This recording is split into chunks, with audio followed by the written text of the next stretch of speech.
this, but I think that we have some room for color changes. Um, Appearance. Let's look at the appearance, right? Right now, um, the current theme is independent publisher, and this is nice or whatever. It just doesn't have any pop to it. So I'm gonna go look for something with a little more, I don't know, grit. I don't know that's another way to say that. Um, let's see.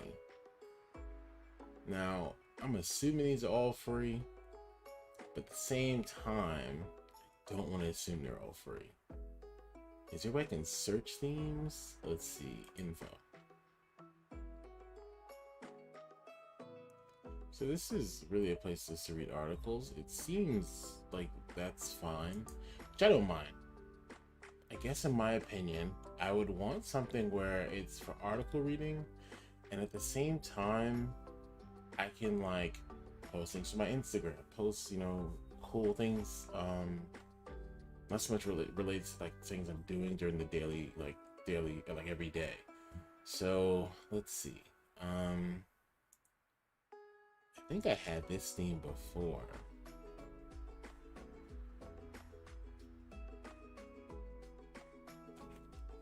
I think I had this theme before. Wasn't too sure about that one. Let's see. Swedish art. This one's kind of nice. I don't like the colors. I don't know what my variance is on colors here. Groundbreaking construction agency in Portland.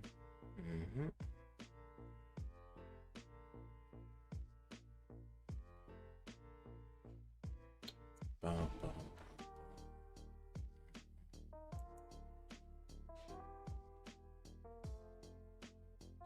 Ford.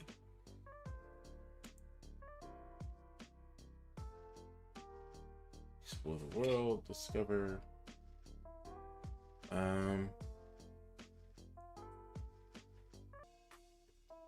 Let's see. What's that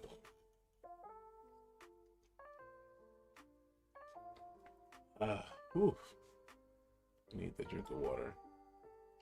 So I totally didn't get any sleep. I'm running on fumes, and that's okay. So is there a way for me to say I want free themes?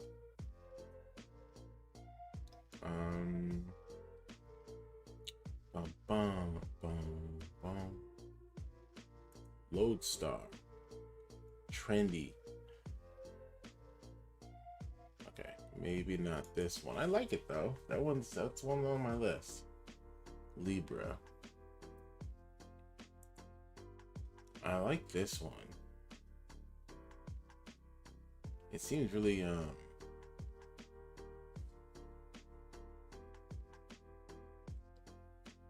I kind of like this. So Libra,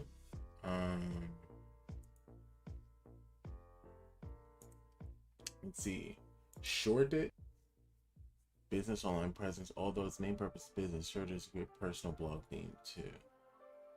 Why do things go bad here? Thank you. I see what it means. There is a very business-like part of it that I don't like. Let's see. So this is my personal developer or resume or a blog. Choose a wide variety, sticky post, blog excerpts. So this is a blog-based theme that's going to be free, and let's see what they got for us. Intergalactic. Pen Scratch Libra we saw. Let's go back up, actually. Pen Scratch is super nice, but it looks no different than what I currently have, so I can definitely see that being a pain point.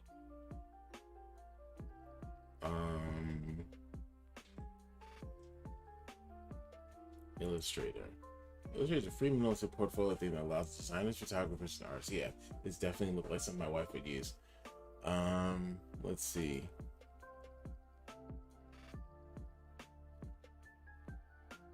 Can it be Franklin? I like a lot of these themes, honestly. Afterlight.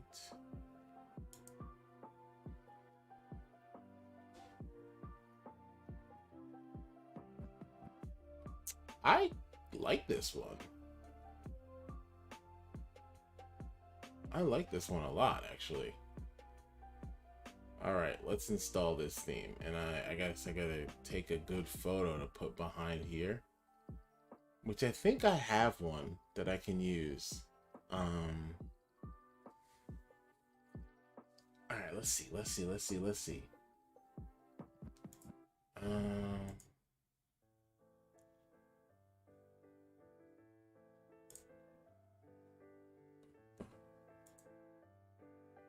Try.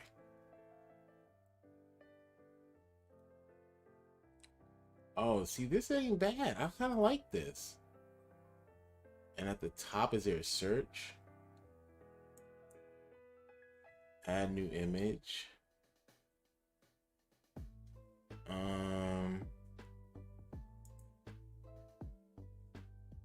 Has my YouTube content surface up there, resume. I like this a lot. Can I change the image per page? Because that would be amazing. So let's see. Back. Site identity. Go back. Header image. Home page settings. Theme. Nope. What does this button do? Header image. Click add new image to add a new header image. So is it this part up here?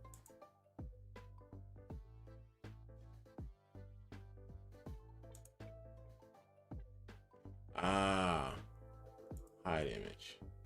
Yeah, I wouldn't want a header image on this one. I just like the way it is. I want to know if I could change the colors and backgrounds. Here we go, palettes. Select image. Let me see if I can find this image. One second. See if I can find a picture my wife did of me beforehand.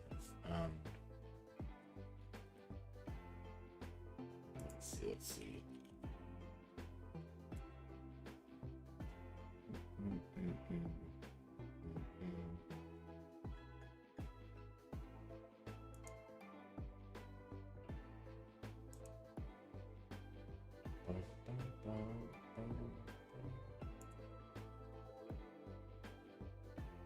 I picture my daughter, which is very funny, where she looks like Iron Man.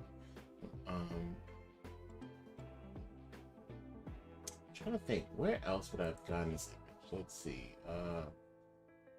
Up another browser. Cause I like that. I like that a lot. If I could just get myself an image. Boom, boom, boom, boom, boom.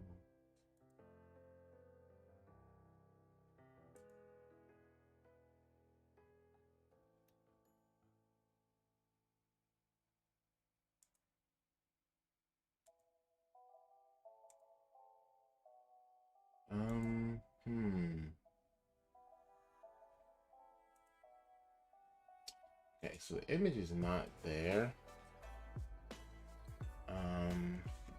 I find on my phone. Jeez, I'm just trying to find this image so I can use it as a background image.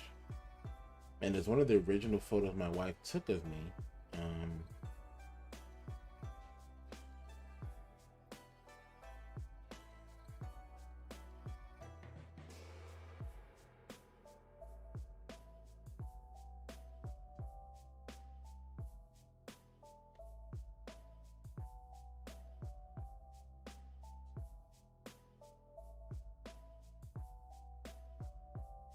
Um,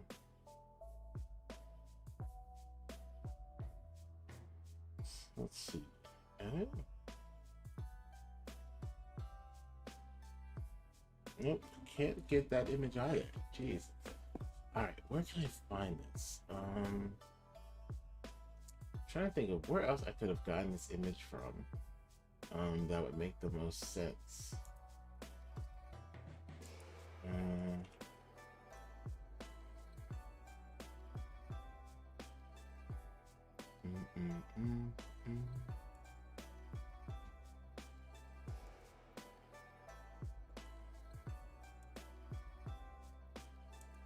Wow. Darn, I really can't find this image of myself. Alright, well, I personally like the theme. So let's keep it for right now. And it links to my articles and stuff. So what does my articles look like? Ah, okay. I wonder if I can change that options.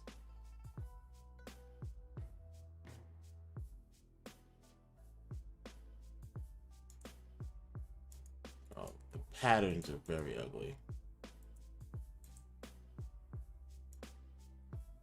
So the patterns are ugly. That's the only problem with this.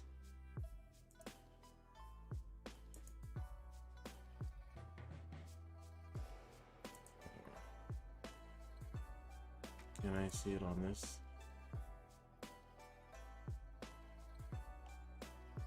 Okay. That looks good. Tablet.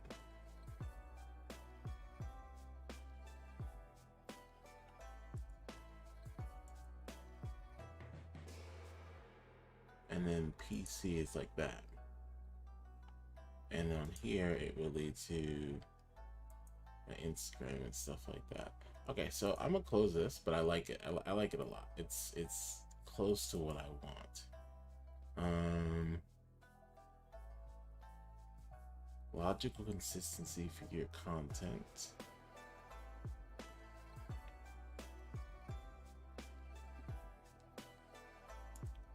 I like this one.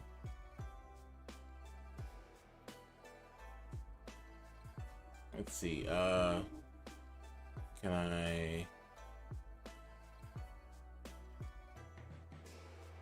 I try it?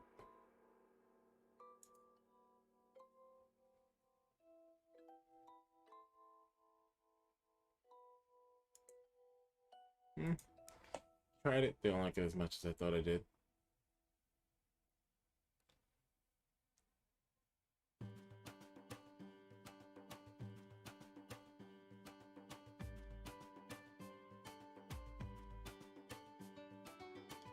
Photography.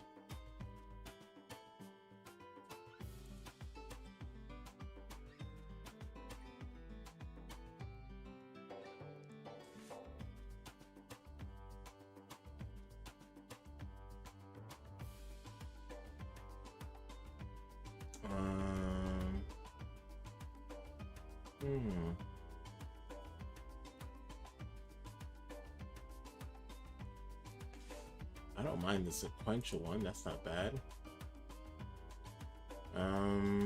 Let's see.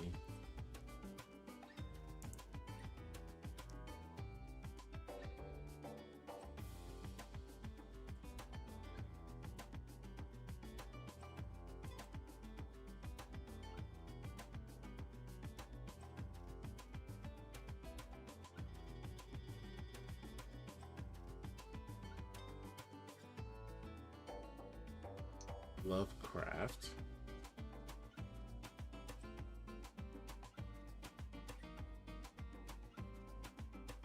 Illustrator. It's a tough one indeed.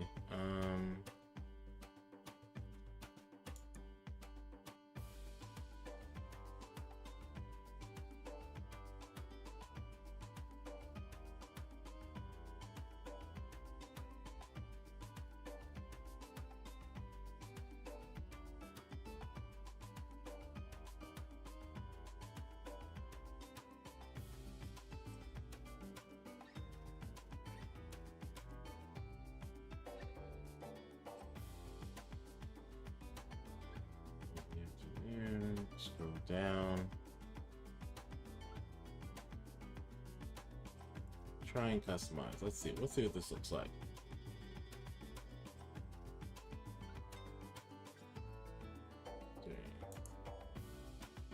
Well, hi there. Ba, ba, ba, ba, ba.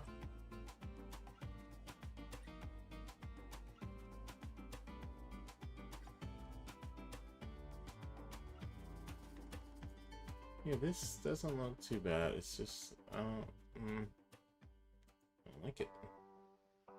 Granted, I'm only going through free stuff, which makes sense, you know.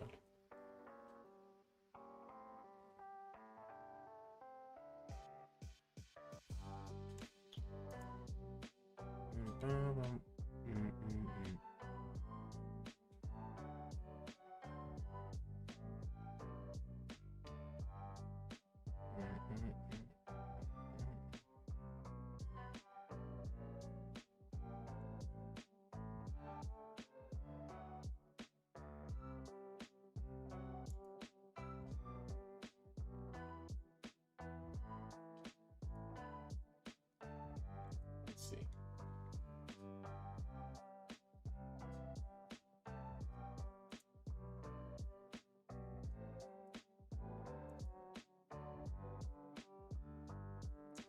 Let's do this one.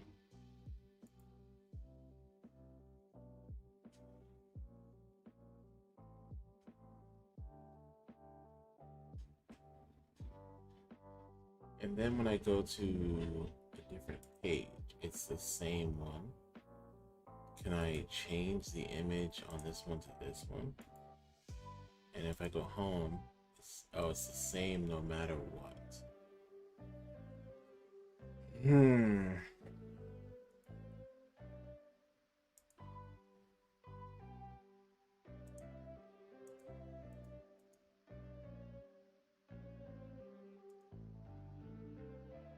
Theme stuff. Add an overlay to background.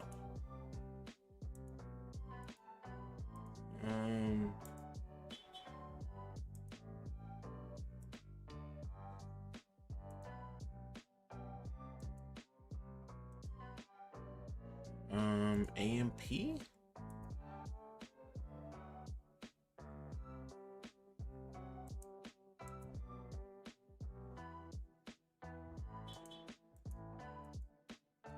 Not too sure what that is, so I'm not gonna touch it. So we have homepage settings, right? Okay, we want their widgets. That's fine. Menus. That's fine. Header image. We're not adding one.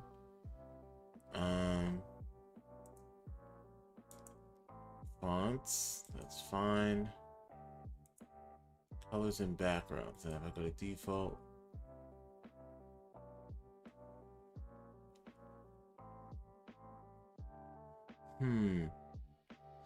Okay. So if I pick a good photo on this one, I think this one will work. It has like a small way of doing it too.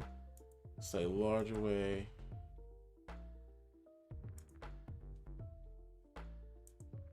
That's it. AMP is.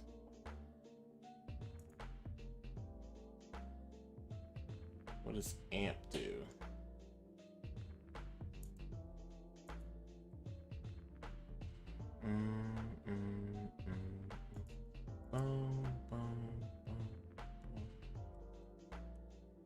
So it does come to this.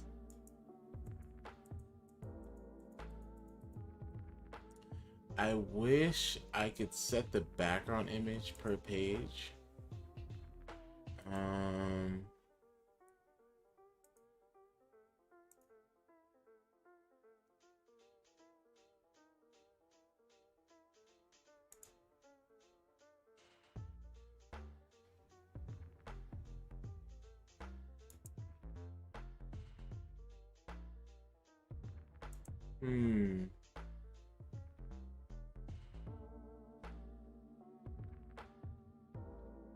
And it has the previous one too. I like that.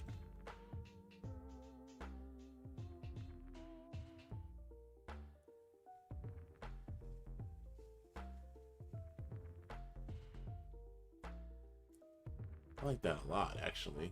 I just wish I could widgets. Nope. Edit WordPress theme. Actually, what's the name of this theme? Maybe maybe it might be able to help me. Site identity back. What's this? What's it called? Afterlight. Afterlight WordPress theme. Change background image based on page.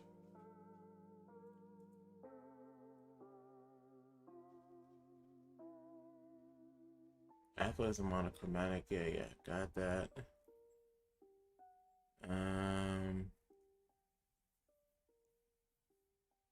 Fit the browser window or it doesn't stretch, just uncheck. By default, the theme has an overlay which darkens the background. Okay. I don't know how to set up your social links. Okay, that's fine.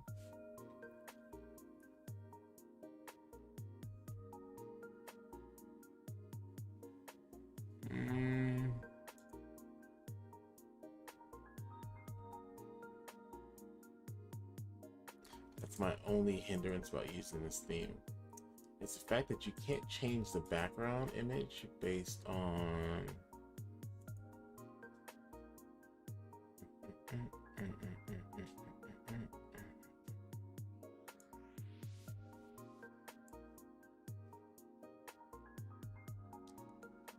oh.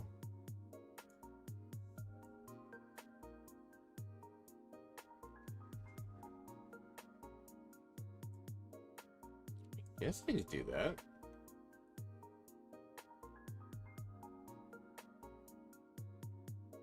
So, okay, so with this, right, I'm using this image. So let's see, open live demo. Let's try and customize it. All right, so on this page, we're using that, right? Additional CSS.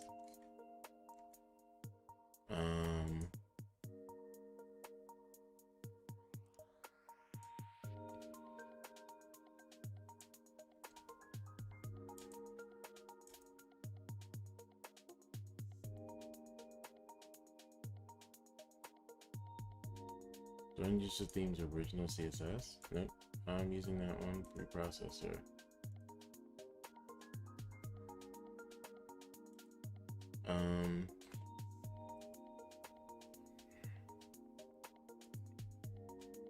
So if I select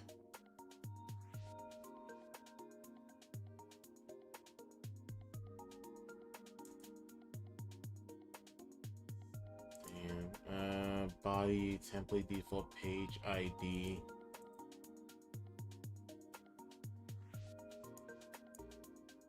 page ID 26. So if you're at .page.id -26, I think that's a class selector for CSS, right? Background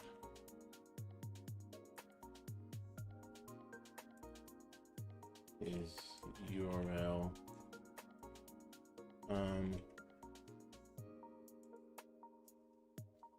Usplash.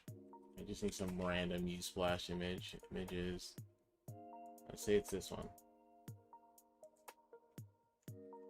Right? And I go here. And I turn it to that. Cancel.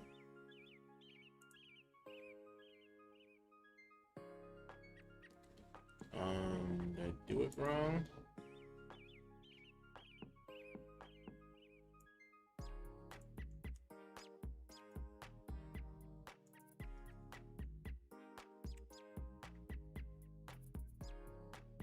I think I did it right.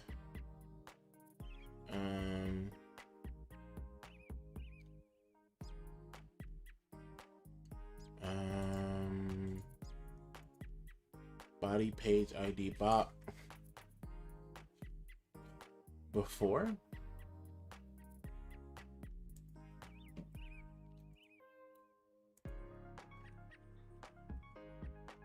Hey, okay, there we go. That's how I'll do it. I'll add the additional CSS to change the image. Okay, this is our theme. We picked it. We're good. All right, great. Activate and save. Let's do this. Customize site. All right, cool. 2021 goals. Human caching. Where's the tagline at? Is it at the bottom?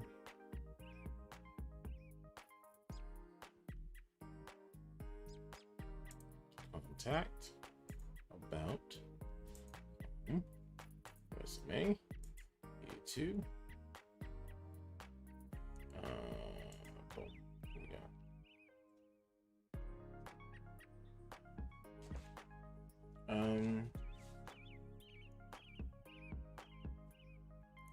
Cool. So we already had the additional CSS, right? So maybe this weekend I'll have my wife take some photos of me, because no.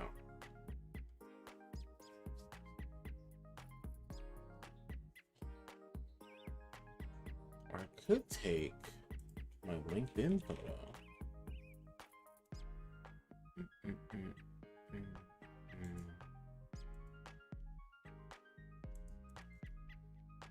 Trying to figure out where in the hell do I have a copy of this photo? Because even in Instagram, I don't think I have a copy of that photo, one of my first profile, right? Let's go all the way down. Boom, boom, boom.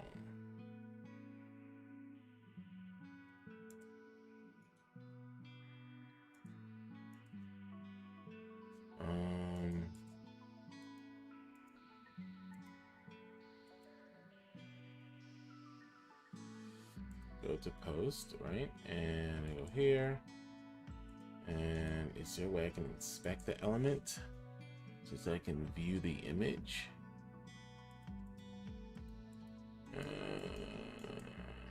How are they hiding this image?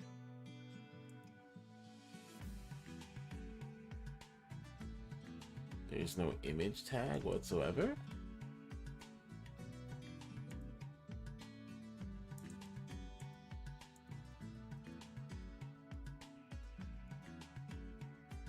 There we go.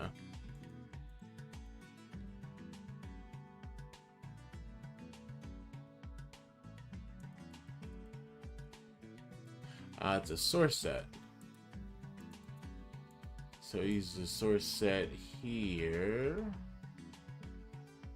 Where's the other source set though? Where's the comma? So it's at the CDN here. So that's one image, right? Bad URL.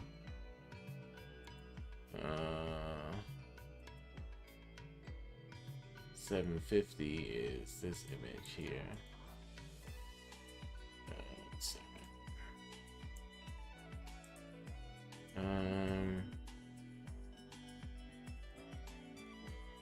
Copy.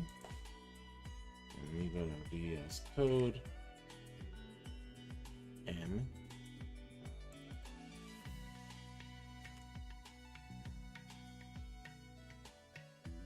Okay.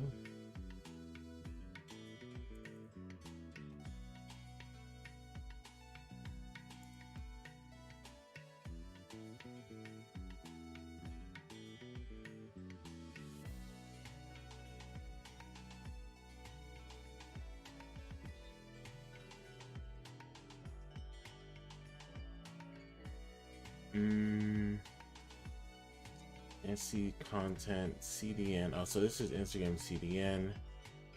And NCAP. Source set is this. So if I go here, there we go. Boom. So say image as. I'm just put this in my. Oh, I had a copy of it. Oh, I'm so silly.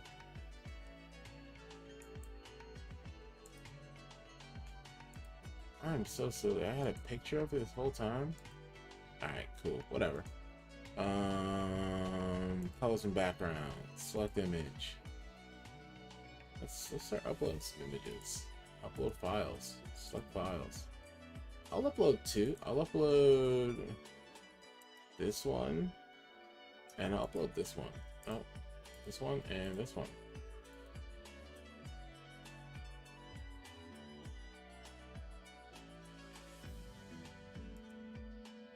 Select.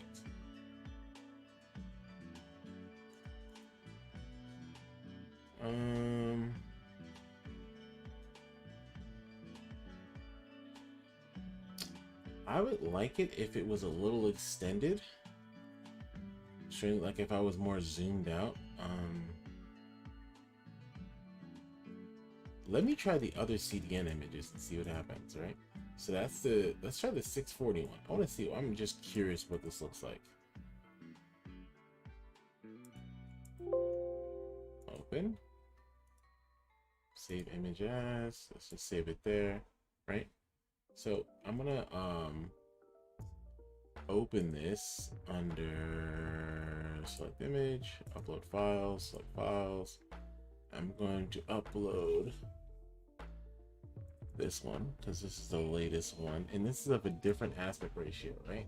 So let's do this one. This one's a little better because it's more zoomed out.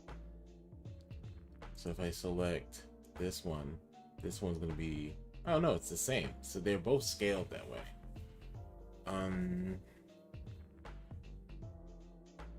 Options.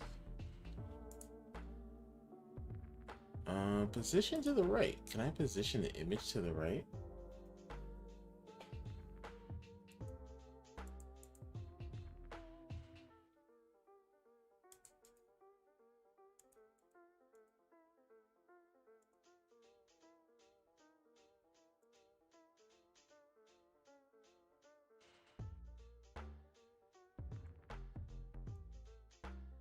I don't want to see what the other images look like. Oh, here we go.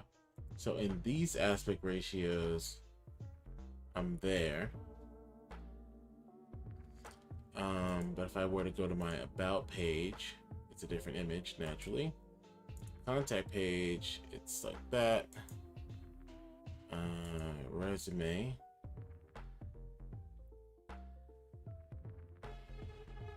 And if this is this page like this, okay. Okay, so gotta put impacts here because it feels like I should just make this bigger for the sake of making it bigger and zooming myself out a bit. So let's see, edit with photos. So I actually want to make this bigger.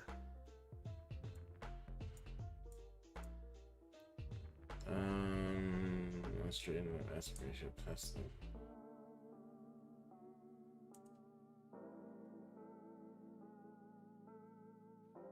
Nope, not widescreen. I want to make this. Nope.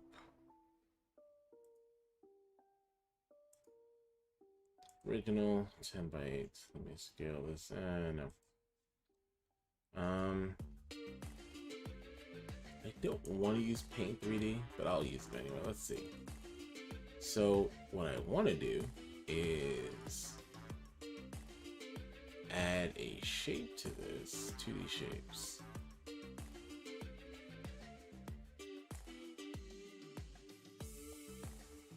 And I want to fill it in, fill with gray. Can I move this shape to the back?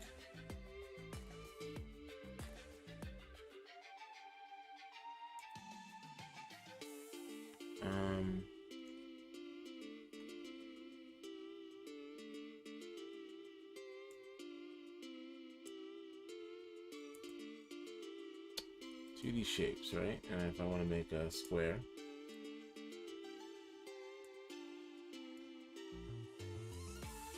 and I move you to the back.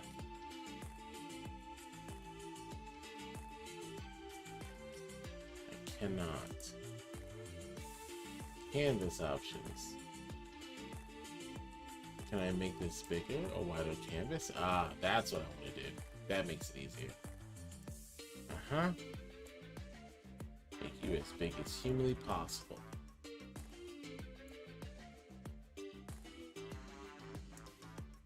Great. Now, the next thing I want to do is use a color picker.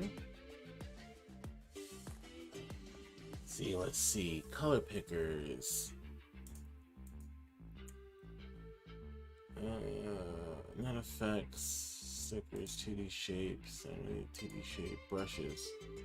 Is there a color picker? Yes. Awesome. Paint bucket. Boom with that color. Okay. That wasn't great. That's actually better. That works. That works. Alright, cool. So we're just going to save this as a random photo, and then we're going to upload it to here. Options. Select image. Upload files. Select image. Alright.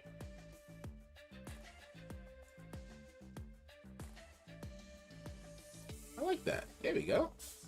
Look at me. Make myself attractive randomly online. So home.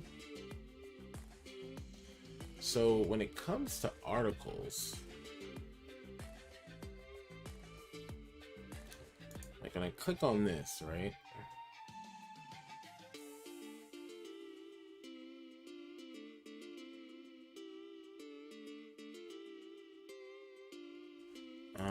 Go back.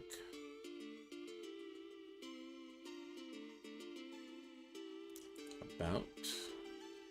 Right. Contact.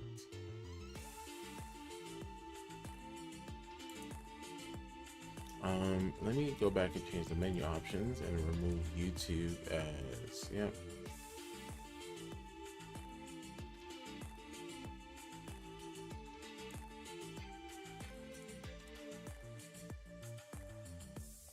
Remove. There we go.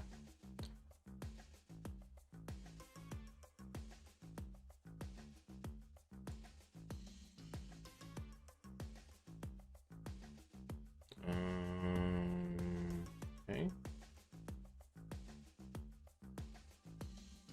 Nice. Social links menu. Nice.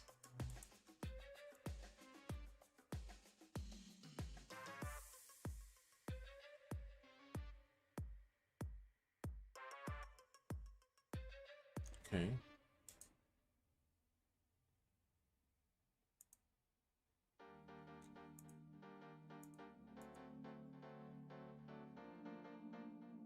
So I guess I have to edit the social links menu later on, or is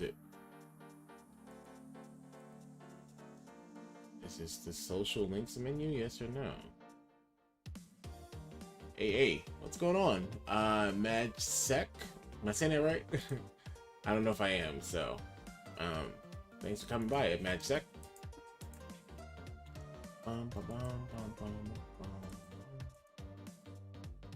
So let's see.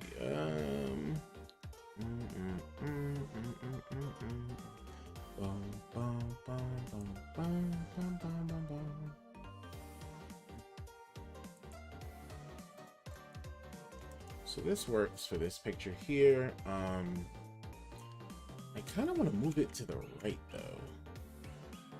Maybe I'm bugging, but like if I could just move this way and move this more out this way. Crop. Mid crop. Done. Right? And then I go back to the canvas tools and I make this out wider like this. Right? And then I select the brushes and then I click this and then I click no. I click this and then I do the fill and do that. Don't bother with it. Saw you were doing a blog thing, so I figured to say hi. Hey, thanks for coming by though, seriously. I'm trying to add a little more professionalism to my blog. I don't know if that's a the right way to say that, but yeah, I'm trying to make things look a little better because I do plan on writing more. I've randomly got this feeling to do writing again, so I'm gonna try it out a little more. Oh, really? What you're building it in? Also, if but I'm doing it with Laravel from scratch. Oh, okay. PHP Laravel or Elixir.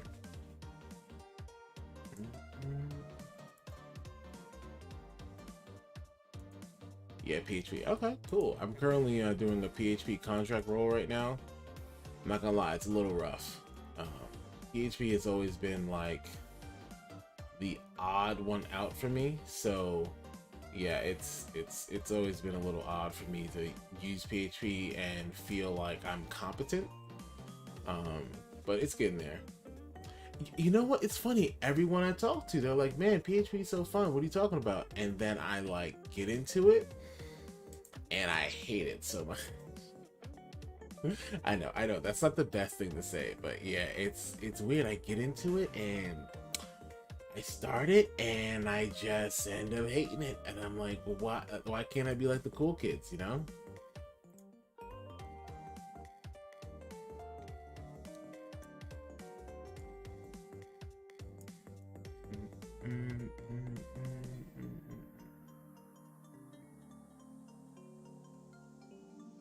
I'm looking to apply for a junior level position, but I feel like I'm not good enough, and it's strange to apply anyway.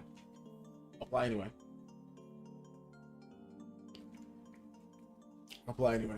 That's my best advice I can give you. Apply anyway. Do not sit there, think you're not good enough.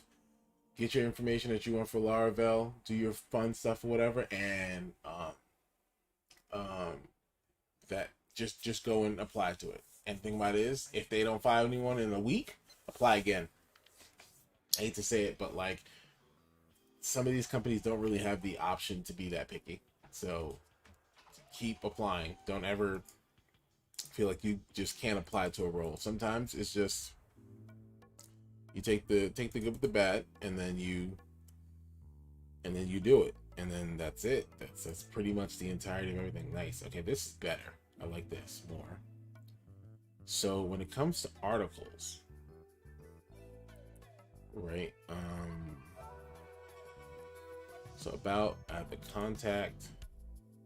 My contact is over here.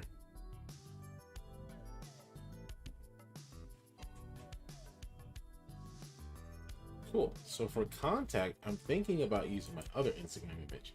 I mean, since I'm a junior, not sure if I should go for more remote jobs or what. A job is a job, bro. At your level, a job is a job. Don't even remotely give yourself the paralysis of thinking you have options like that when it comes to the work that you do.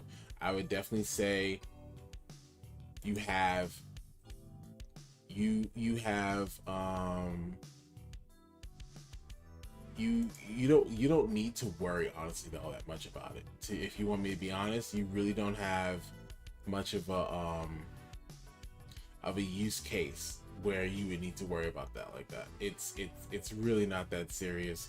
You just show up for the job, apply for it, and just go for it. Like the thing about it is, because if you apply for a ton of jobs, honestly, it doesn't hurt you anyway. Like you gotta understand. Like I wish they gave courses on general recruiting to younger developers, so people would understand the amount of resumes these people go through every single day and what they're looking for. They're looking for a junior Laravel developer. Man, that's you. That's you. Who else would it be? So I think you should go for it, and yeah, I definitely think you should just go for it.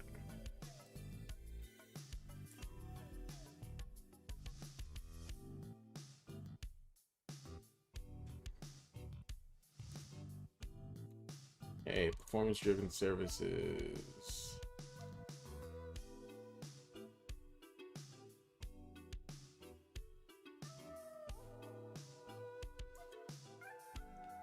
Can I close the menu for a second? Yeah.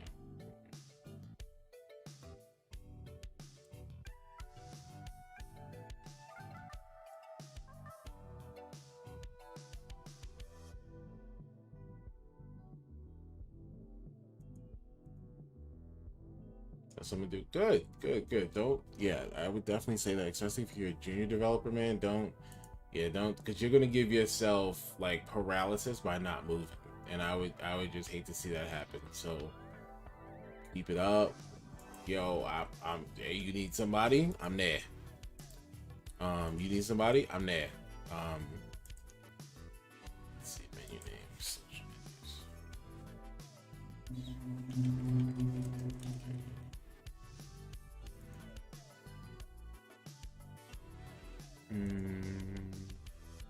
Bum, bum, bum, bum.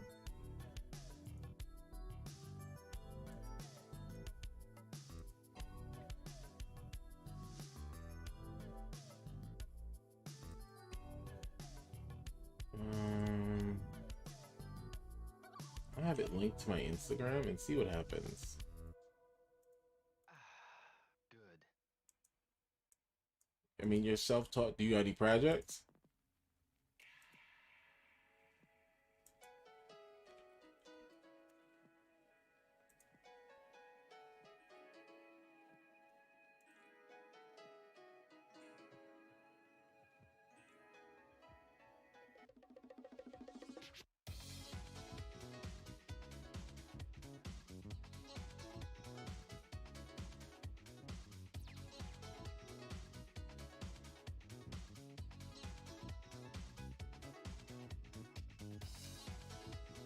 If you got projects, and that's one thing they're gonna look for, right? So you got a GitHub, but I have kind of interesting background now. I was in cybersecurity, but unfortunately, no jobs in my country in that field. Okay, well, I mean, listen, you have. Okay, so if you're in cybersecurity, that means you got terminal experience. That means you can actually do that right now. I'm doing my blog thing now. Okay, cool. So here's the thing, right? Try to get the blog as published as you can, such as navigation, like it's navigation, like you can go through it and go to different pages. That's one thing. And what country are you from, actually? I want to ask you that. Majsek. I don't even know if I'm still saying that right, but Serbia. Oh, okay, cool, cool, cool. Yeah. Um, I would say definitely. You could. Um, you could make things a whole lot easier on yourself if you just really focused on the work, get your project up and going, and yeah, get that project up and going, and then take it from there. Like that's kind of what you have to do, and I hate to say it like that, but you kind of have to do it. I mean, a blog is not just navigation, whole back end. Yeah, exactly. Don't get me wrong. I'm saying what I mean is, like, if you can navigate between the different pages, that's one thing.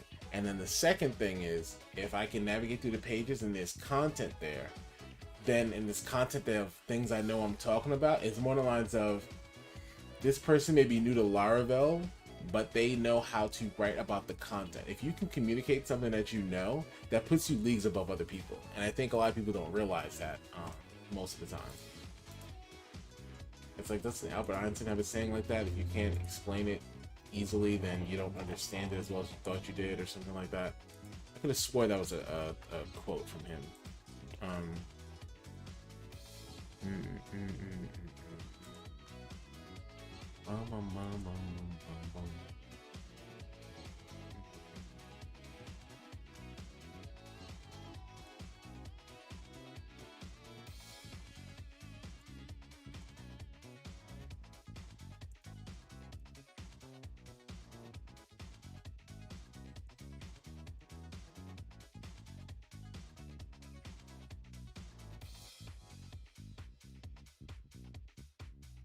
Wait, let me add this.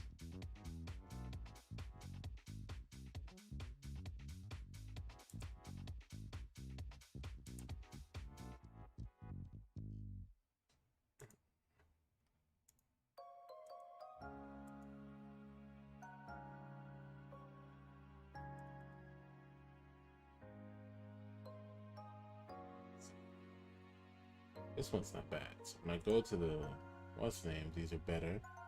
And then I go here, and go here, and go here. here.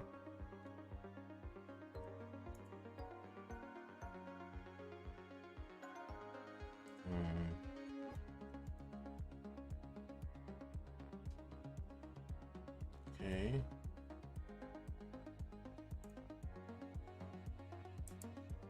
I'm gonna provide you some screenshots. I have comments on posts implemented admin dashboard with controls over comments implemented where would you provide these? I probably just need a place to look at them.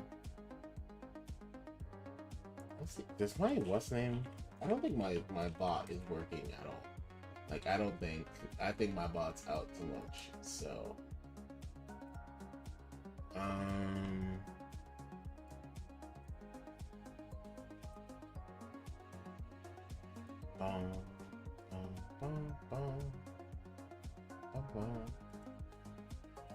so this is me.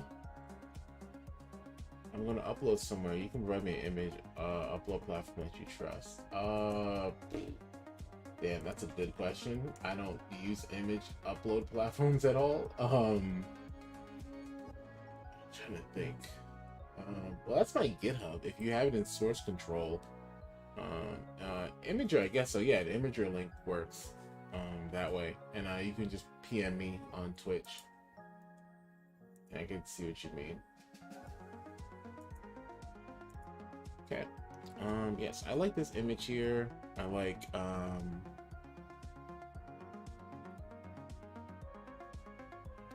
exceptions and APIs.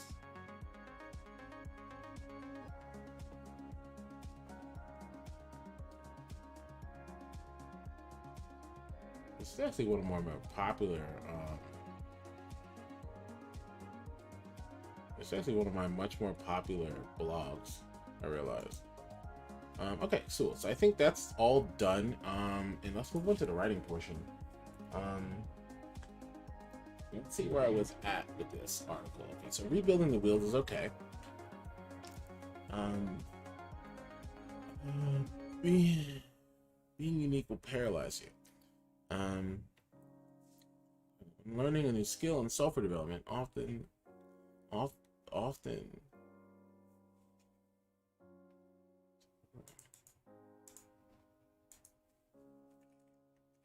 developers often couple that skill with grandiose ideas.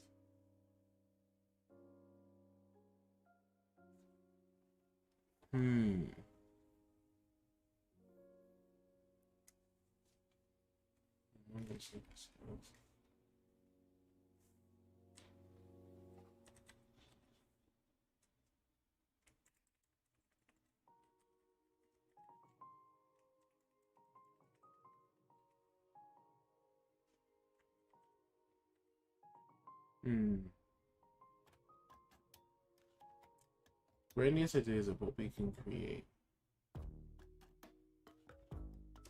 Fly.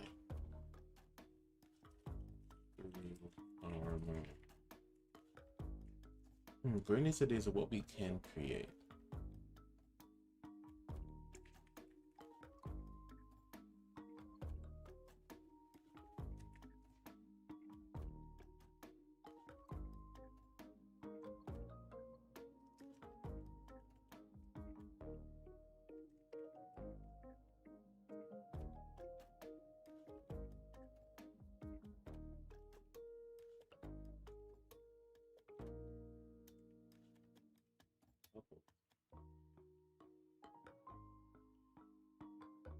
Skill.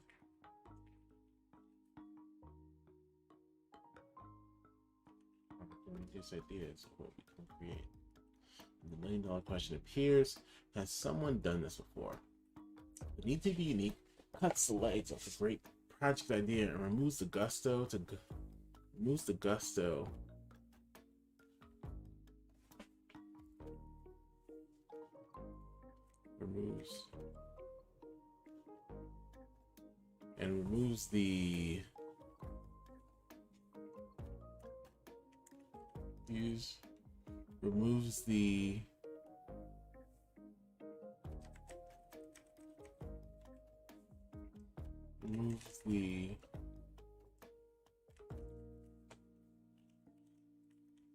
extinguishes the excitement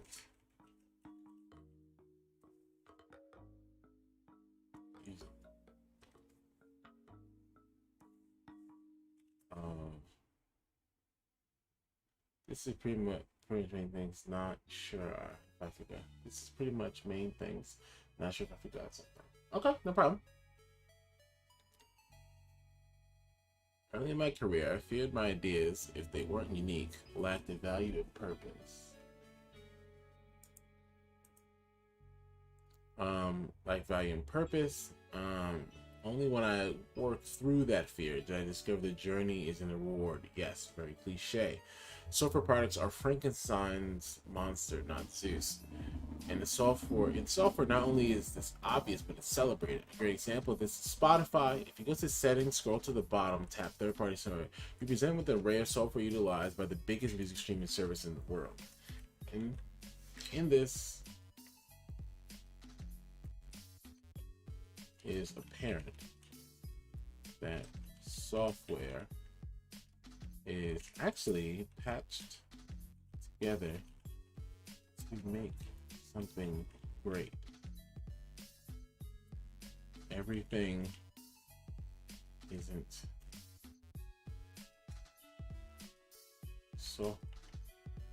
software isn't just a single entity born from software isn't just a single entity born from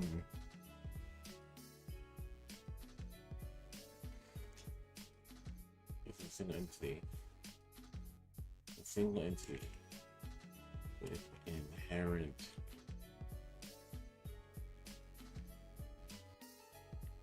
value and greatness.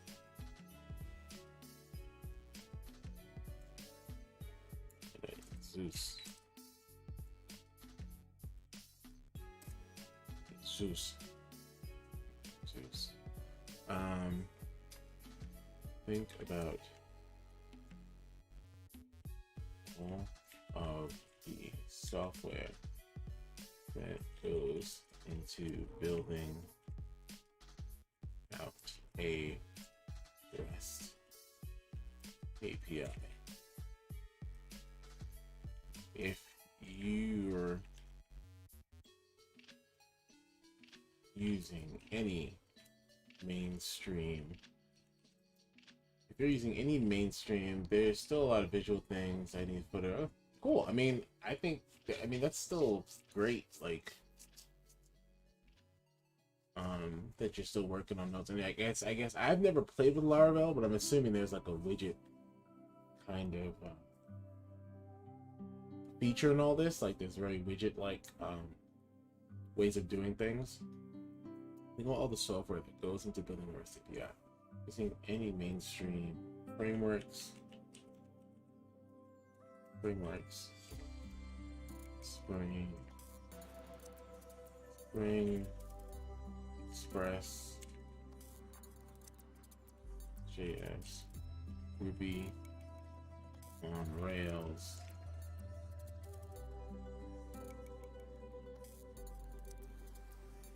or dealing with you're dealing with a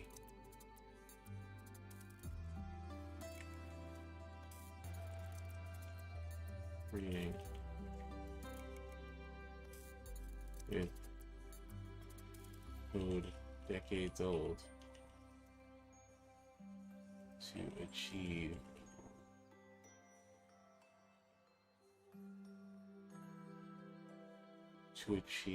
to handle HTTP request.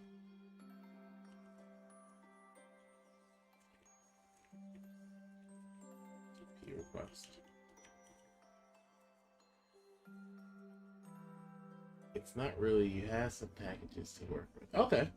Even with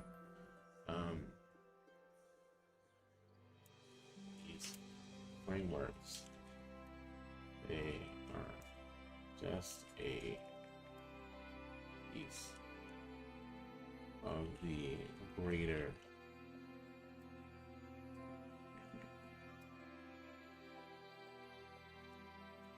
software product overall. Building my own wheel. I am an avid esports tournament watcher.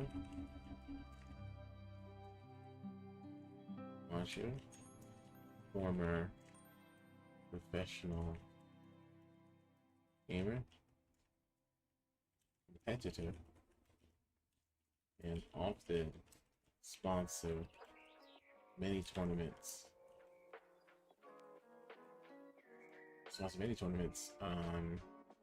I often sponsor many tournaments.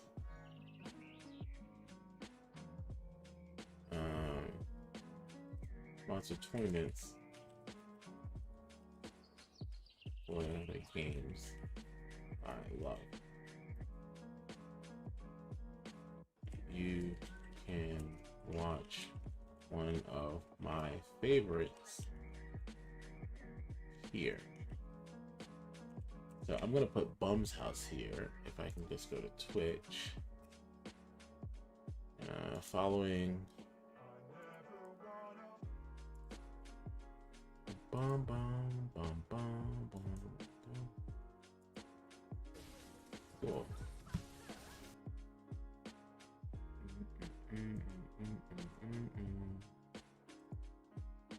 Okay.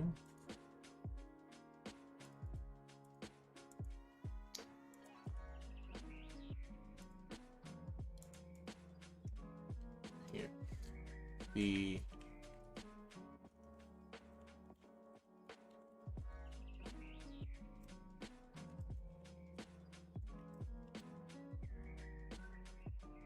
here.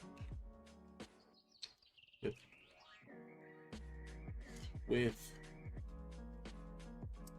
my hands being older and less able to participate, I use my software skills to handle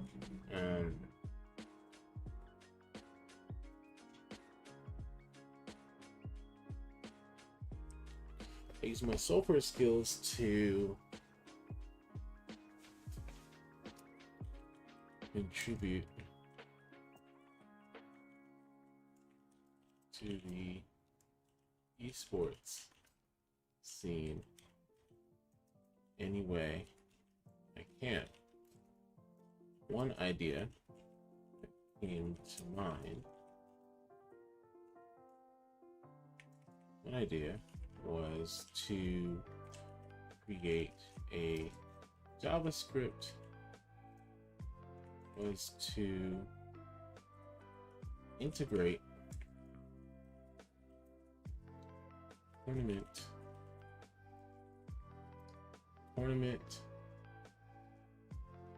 bracketing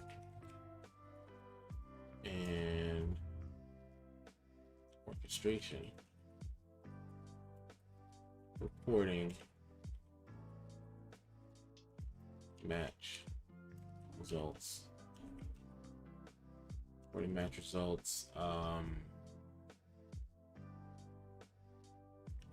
reporting active participants, etc.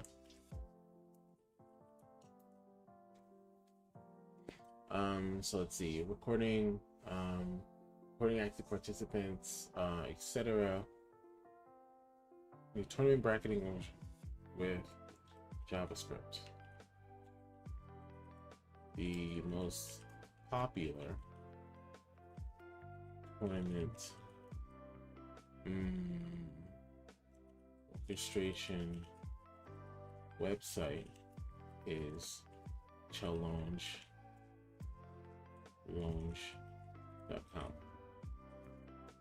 It's challenge. They work missing an official JavaScript SDK. And I felt I put myself up to be the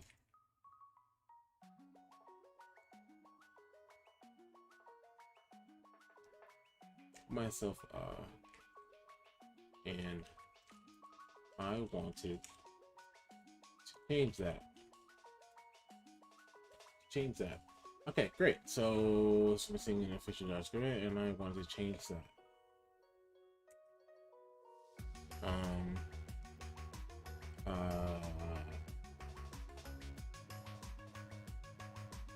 NPM has everything.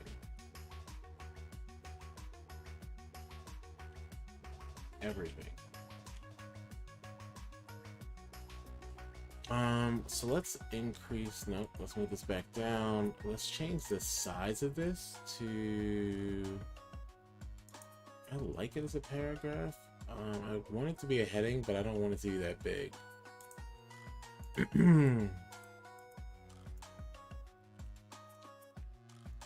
With my idea in hand and excitement,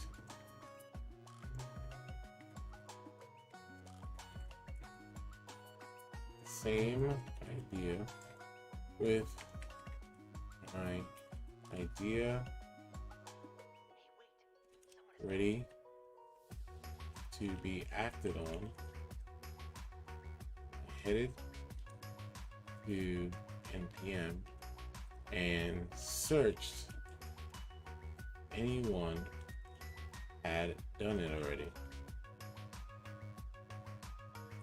Had created a JavaScript SDK. Turns out there were quite a few people who had the same idea as me.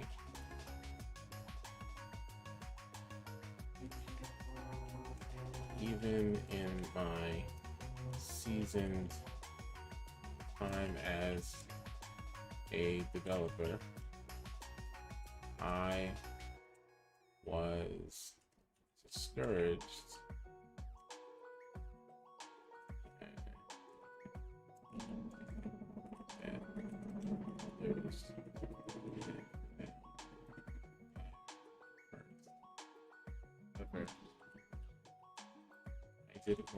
didn't let that stop me. Firstly, what is the technical specification for how I wanted to develop and distribute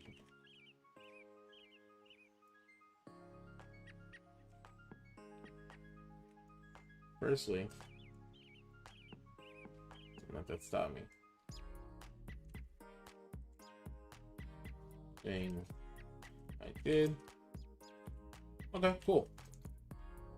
First thing I did was First thing I did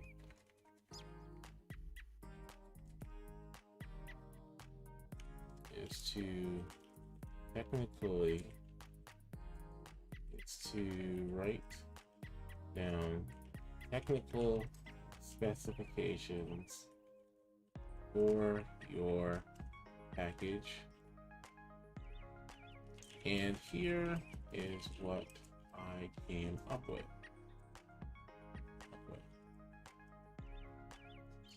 And then I have a bullet list of basically everything that I've used. So it was TypeScript,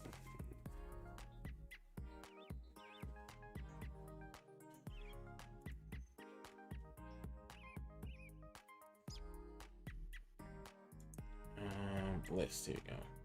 No, I don't want the list for that. I just want to list it in separate. List, here you go. TypeScript.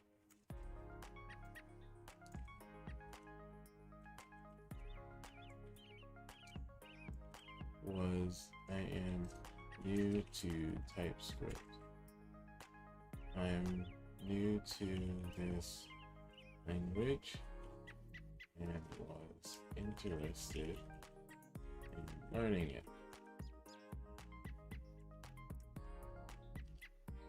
Axios.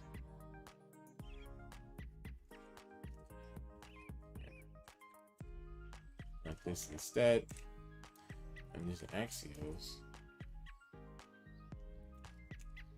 This seemed like the best HTTP client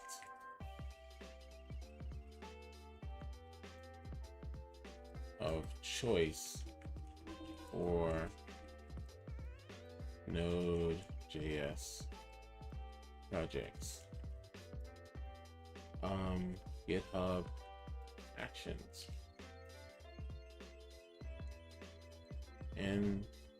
npm.js.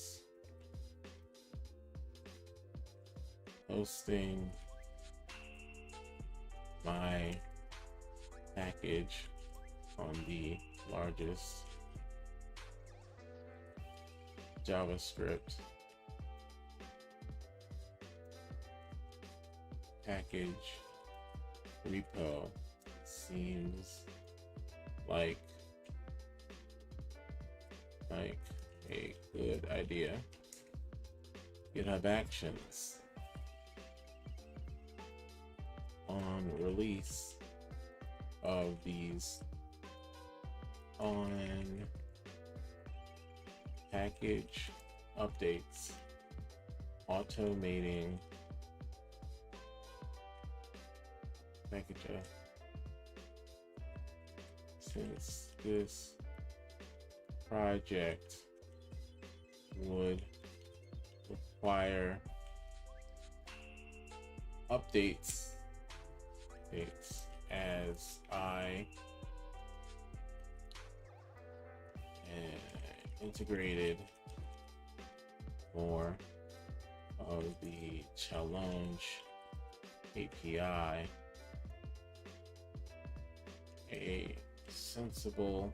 a package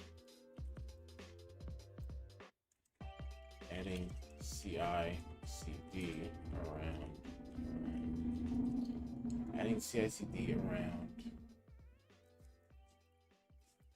package releases made the most sense.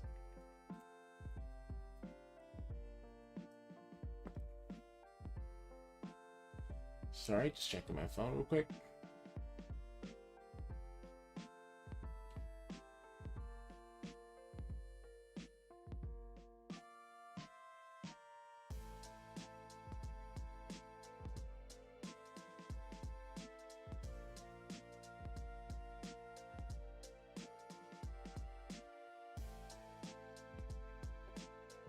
Let's see. So I added CSD around it.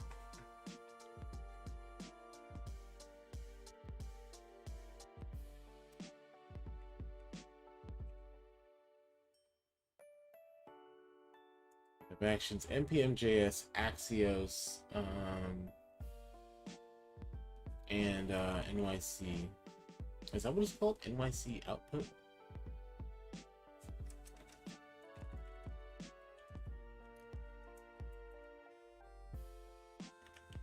Recording test coverage for the package as well.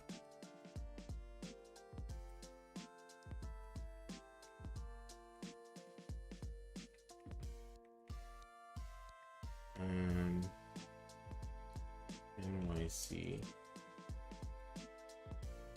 package Node.js package to. I should actually see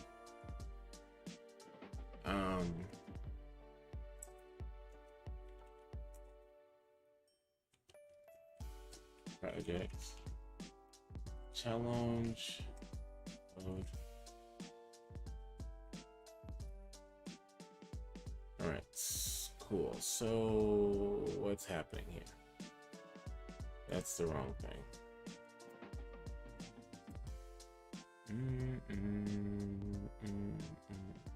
So NYC and package.json. Oh, Mocha.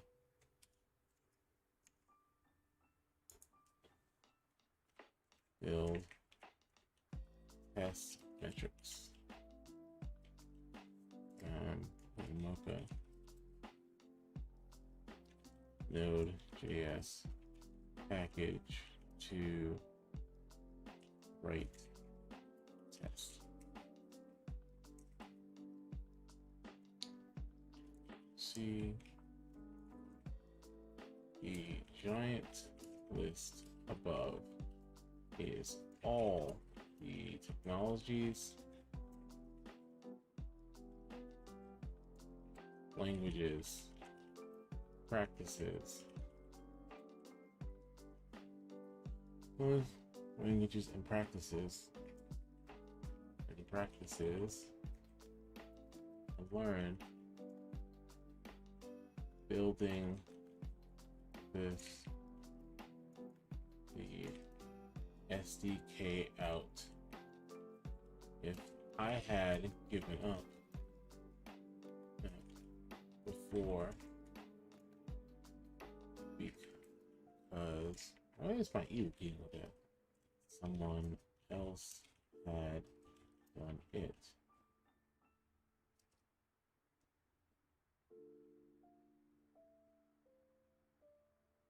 If I had given up before, else.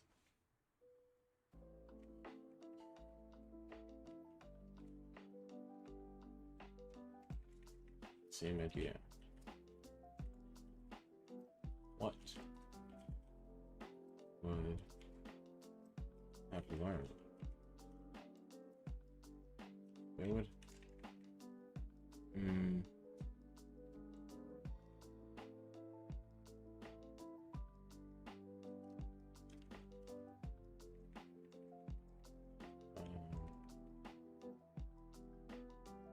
This isn't my first time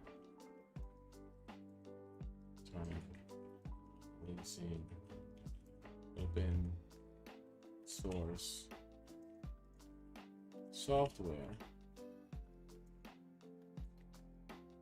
Checking on my food, not ready yet. Software. It is on my goals for 2021.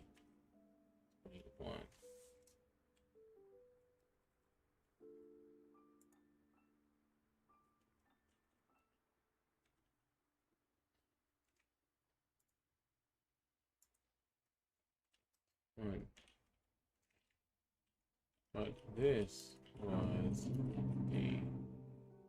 this project was different. I had to release a package that could be used by others outside work.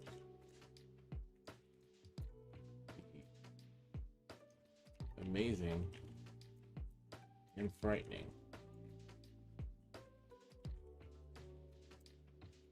thing about open source software is it customer can make customer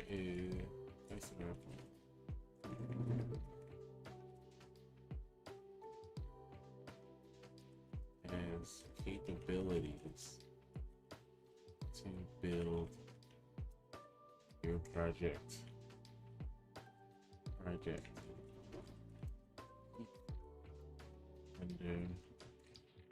the hood. Figure out how things suggest how things can be better.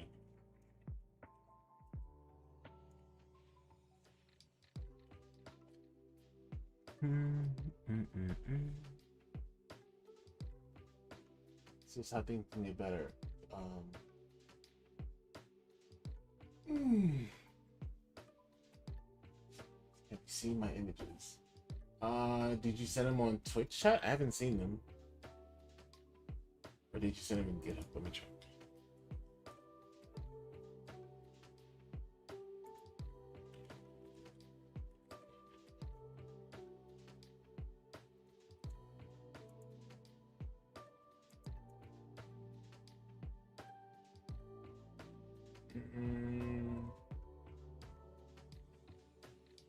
Yeah, I have not seen them.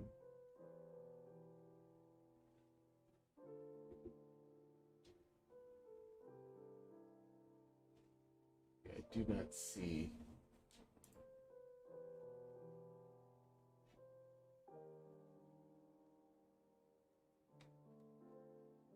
Here in the chat, I'll send you a DM. Okay, cool. Here you go. Imager.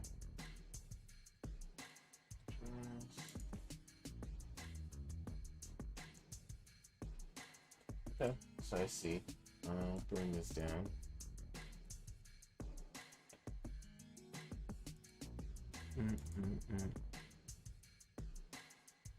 Nice.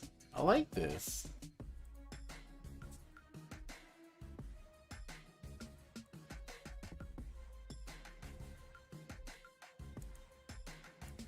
And you have your own admin console, I assume. Wow. I like this. Very, very nice. Oh, and you're using Tiny WYSIWYG, I assume, for handling the editing of the content and stuff. Custom URL. Nice. Okay. Yo, this looks dope, man.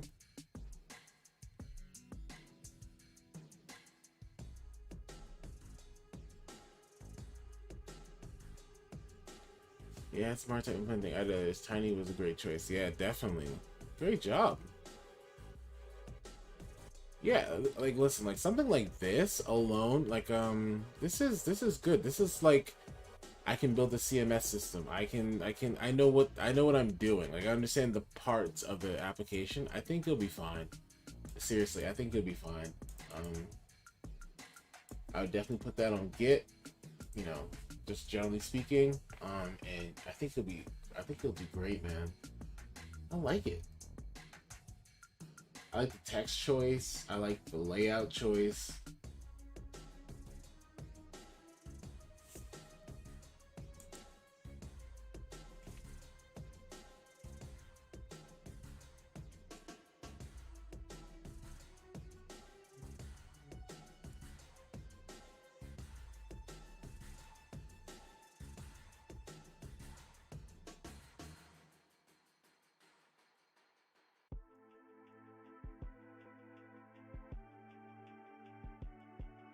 For less than a month, and this is my first project. I mean, for a first project, it looks great. It looks like you're really pulling in like results, figuring out what you want to do.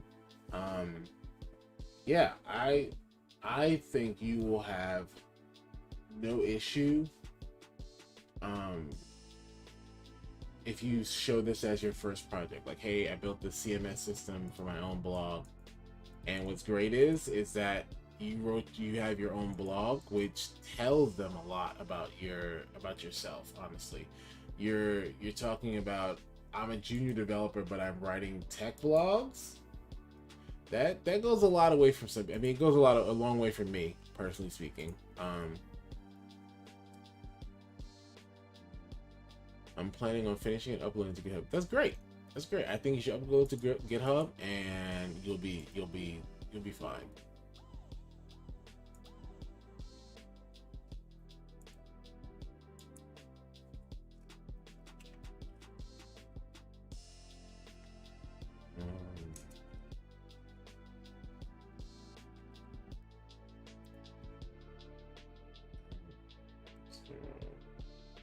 It's April, right?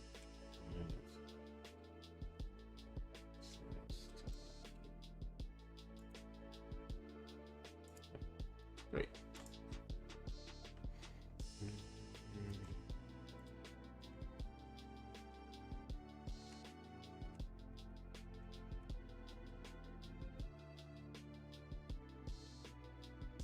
So far as capabilities, to build your project, you can there's nothing we can do better. With all that in mind, my project was officially released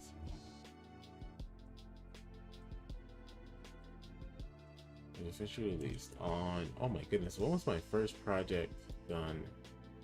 Notifications, jobless claims at the name below, NFTs, one big problem. This is just LinkedIn mumbo jumbo. GitHub. I quit and started learning cybersecurity. I wish I would host it, but I'm broke. Had my last job. I mean, you can use GitHub Pages. GitHub Pages are repositories that just have an entryway into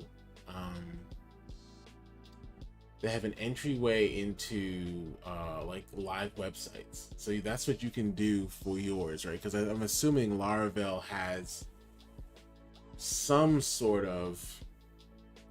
Oh, also you could use Heroku. You can use Heroku then. Heroku's free.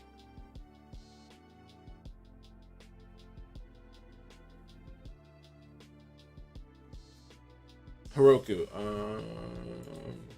Heroku. Yeah, Heroku has instances that are free, and you'll definitely be able to use them that way.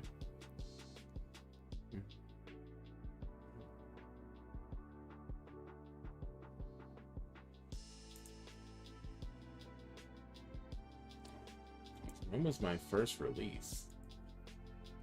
npm.js. Got 15 downloads this week, baby. Versions, let's see. My very first version was 2 months ago.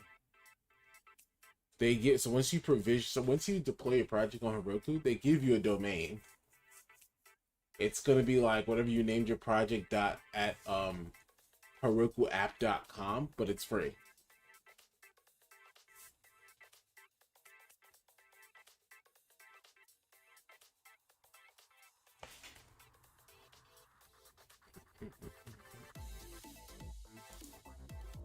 Okay, so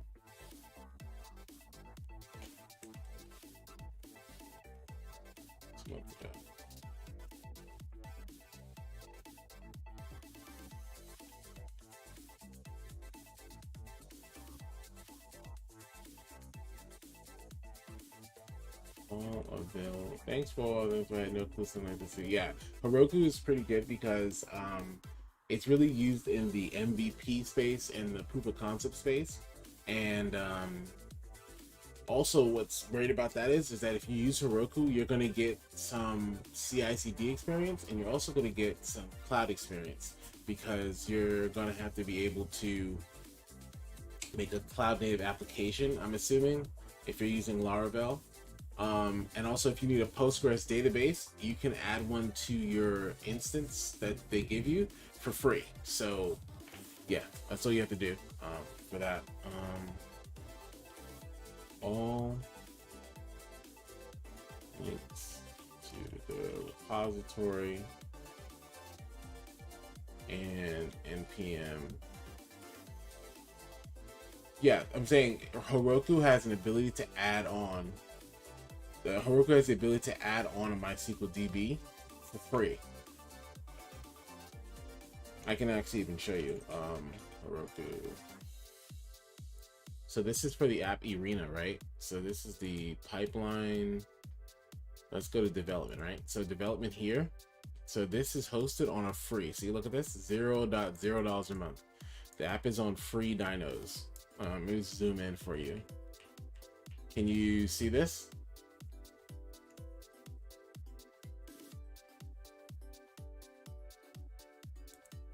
Can you see this? Yeah, okay, cool. So for the dyno, right, I pay $0 a month for this. And then also there's add-ons, right? So there's add-ons. I have Heroku Postgres. So I have a Postgres database for free added to this. I have a Redis database added to this. And actually my camera's kind of blocking it, but you should be able to see this. So my add-ons and everything are free. Free right here. Now, granted, what's the trade-off here, right? So the trade-off is that you don't always have a hot instance. So in other words, if you don't use it in a while, it's powered down. But if you go to the URL, it tries to power up the instance and power up your website to make it available. And that would probably be the easiest way, I would say, to host your project for basically free, show your skills, and it's a cloud native project. And if you want, if you're going to upload it to GitHub anyway, you could, if you're gonna upload to GitHub anyway, you could add some GitHub actions for like a CI/CD standpoint, such that when you do updates, you can like make a branch and then it can deploy that branch to your environment. But yeah, that's you know, several ways to skin a cat. Okay, let's see.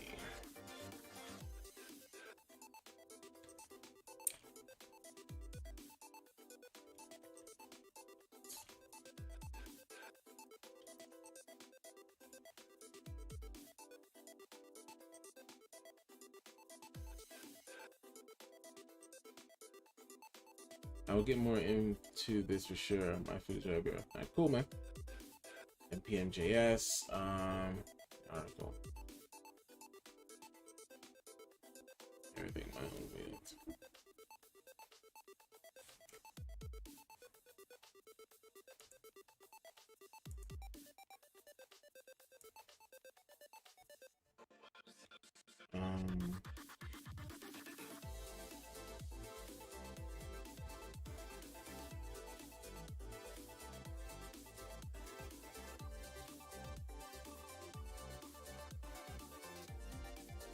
Trying to figure out how she wrap this article up. Shake off doubt. No, I don't like that. Remove all doubt from.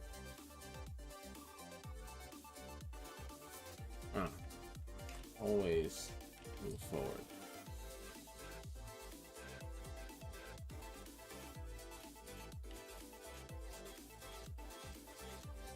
Forward is the momentum that has made tech industry what it is. It is. Computers.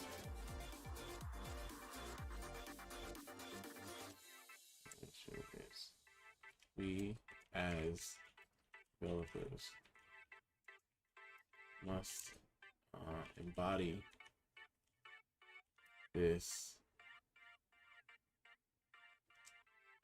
Let's do the same.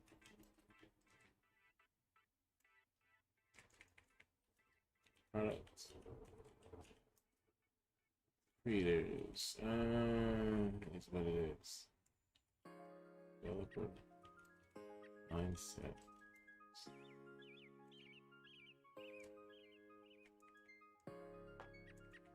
Great developers.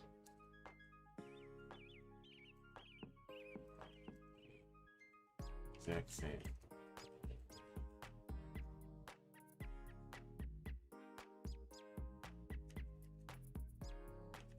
Building the wheel. Finding fire.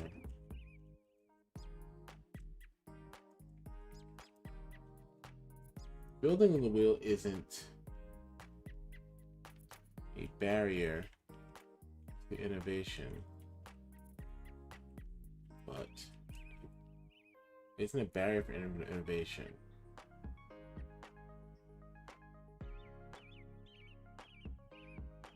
Isn't a barrier for innovation, but a wall. No.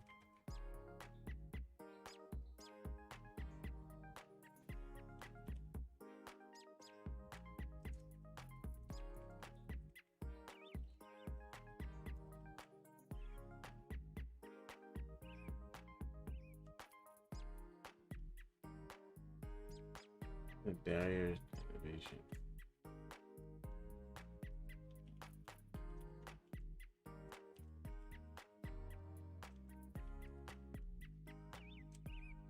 Building the wheel isn't about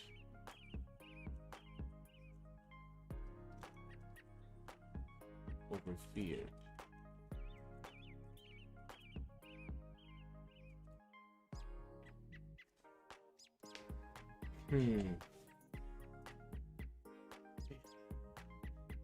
What is the momentum that has made the tech industry what it is? Great developers the exact same way. Rebuilding the wheel isn't about innovation. We're getting over fear. It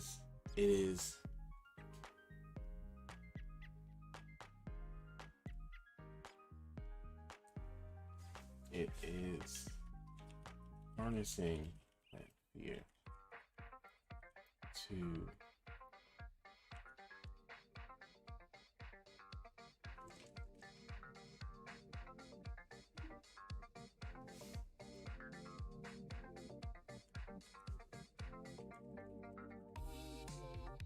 just fear.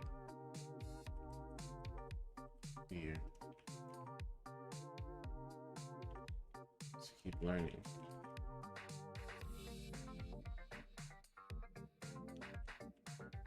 Learning, building, learning, failing, learning,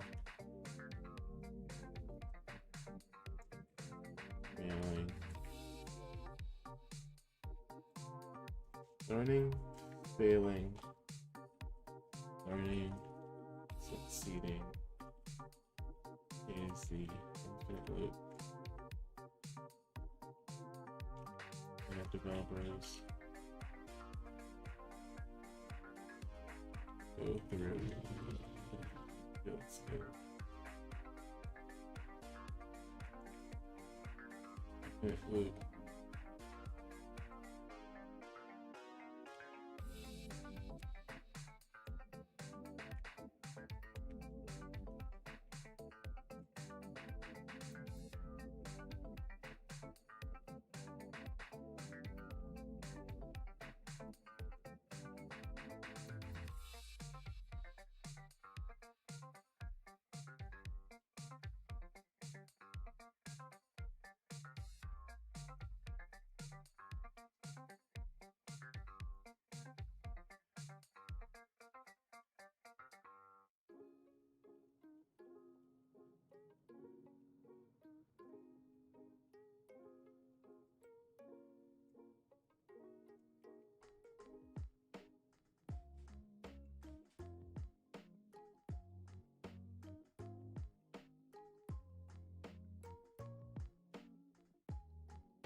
thought leaders.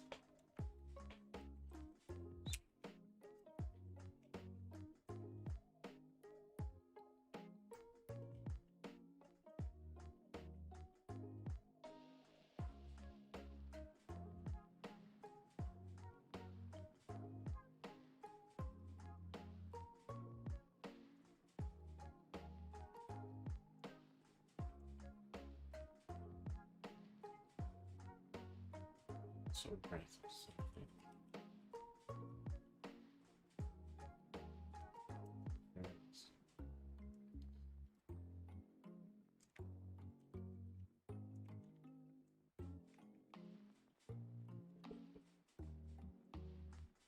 We'll build that wheel. Now, because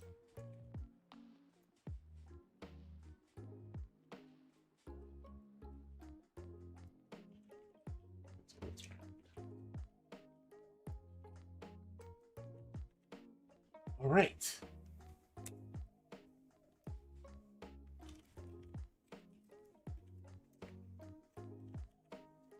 All right.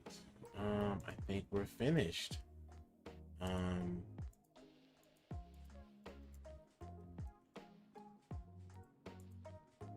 GitHub.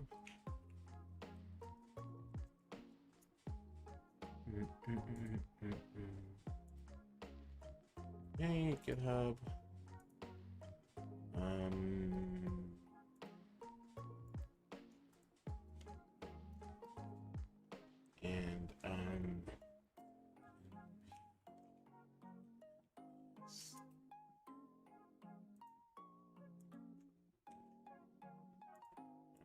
Go back to the regular page for this.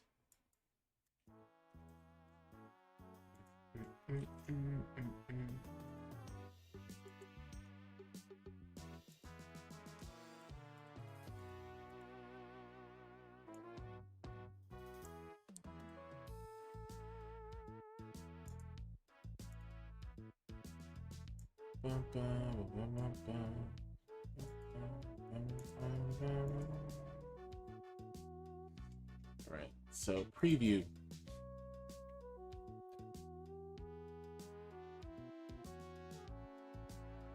Maybe could paralyze you. Learning a new skill in software development, coupled with our new skill, are grandiose ideas of what we can create. Then the million-dollar question appears: has someone done this before? Needs to be unique cuts the legs off a great idea project and relinquishes the excitement of using new skills. Early in my career, I feared my ideas. If they weren't unique, like value and purpose. Only when I worked through that fear did I discover that the journey is the reward. Yes, very cliche. Software products are Frankenstein's monster, not Zeus. In software, not only is this obvious, but it's celebrated. A great example of this is Spotify. Hold on. A great example of this is Spotify.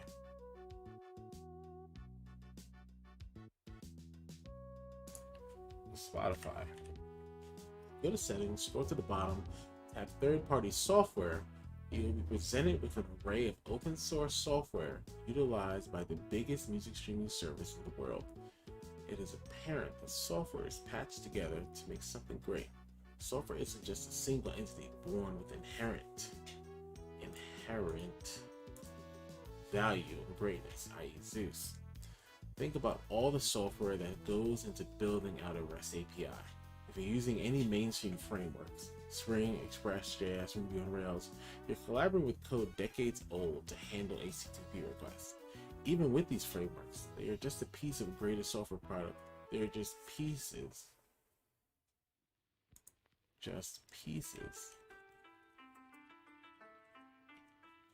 of a greater software product. Unwheel. I'm an avid esports tournament watcher, former professional competitor, and often sponsor tournaments for the games I love. You can watch one of my favorites, House of Chaos, here. With my hands being older and less able to participate, I use my software skills to to contribute to the esports scene any way I can. One idea was to integrate tournament bracketing and orchestration, reporting match results, recording active participants, etc. with JavaScript. The most popular tournament orchestration website is Challenge, so I should turn this into a link. Challenge.com.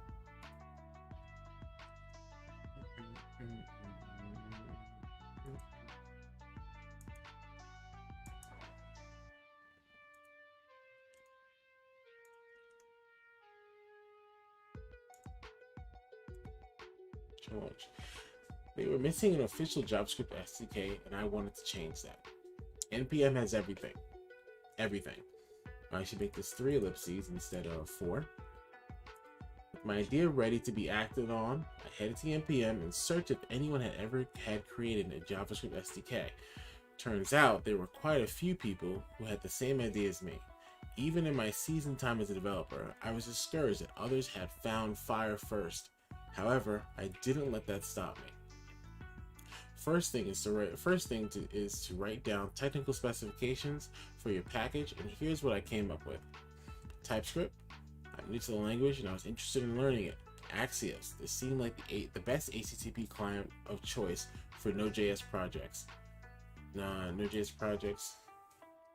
And third party API integration. It's integration. npm.js. Hosting my package in the largest JavaScript package repo repository. Seems like a good idea. GitHub Actions. Since the project would require updates as I integrated more of the Challenge API, adding CI/CD around package releases made the most sense. Sonar. Reporting test coverage, building test metrics. NYC package of building tests to build test metrics and to write tests. The giant list above is all the technologies, languages, and practices I learned building the SDK out. If I had given up before because someone else had the same idea, what would I have learned? This isn't my first time releasing open source software. It is one of my goals for 2021. But this project was different. I had to release a package that could be used by others. The amazing and frightening thing about open source software is the customer has the capabilities of building your project, peeking under the hood, and suggesting how you can do it, and suggesting how you can do things better. A pull request. With all that in mind, my project was officially released 2 months ago. All links to the repository and npm.js will be right at the end of the article. Always move forward. Forward is the momentum that has made the tech industry what it is. Great developers are the exact same way. Rebuilding the wheel isn't just about getting over fear.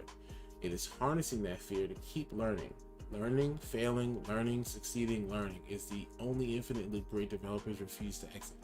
It is a needed drive for evolution that brings out new generations of thought leaders, software practices, and frameworks. So go build that wheel, fail because it is square, and don't give up until it's round. Okay, I think that is a solid article. Source code is at the bottom. Post. I think we're good. Why do you complain?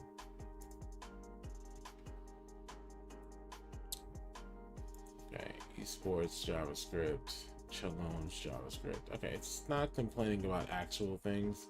So, all right.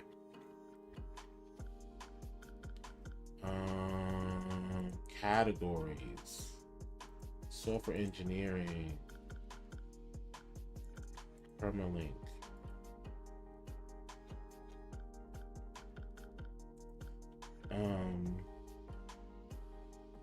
Caveman wheel.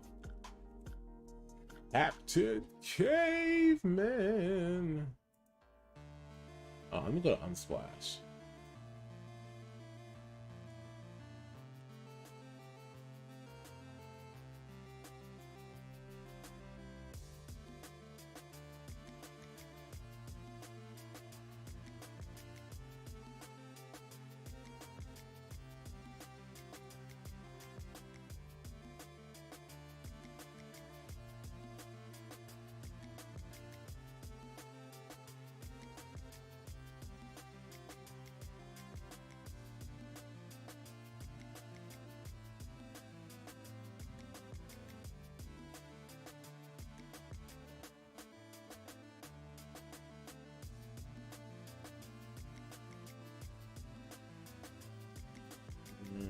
That's Stutter Shock.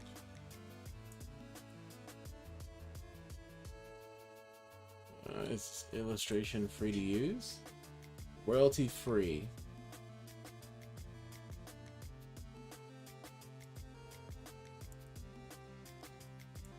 I don't want to do that. Royalty free stock photo.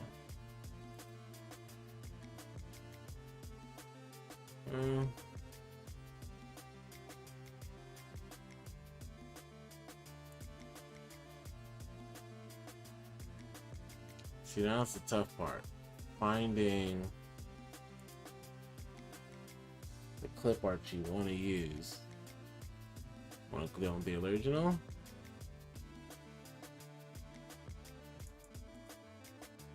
Is that the original? I totally see a watermark on this thing. I don't see how that's the original. Hey, welcome back.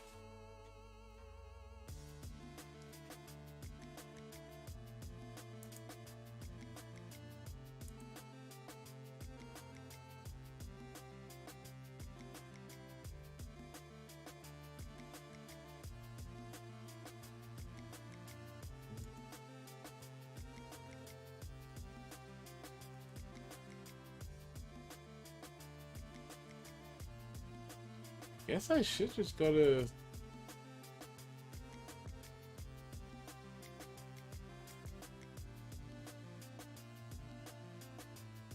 Is this free?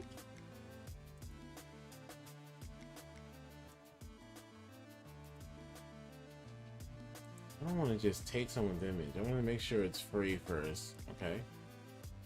Make something awesome. Group download the original quality XYZ. I don't know. Okay, I guess so.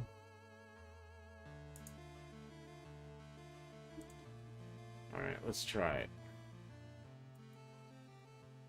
So if I go back to the article, let's go here. Actually, let me refresh this. Nice.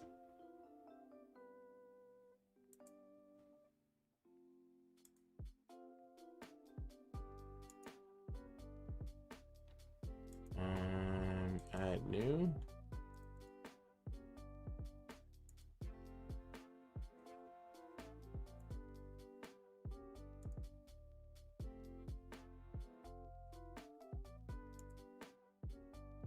Backs and track backs, no. Allow comments, yes. Categories, permalink. Okay. Save draft. All right, nice.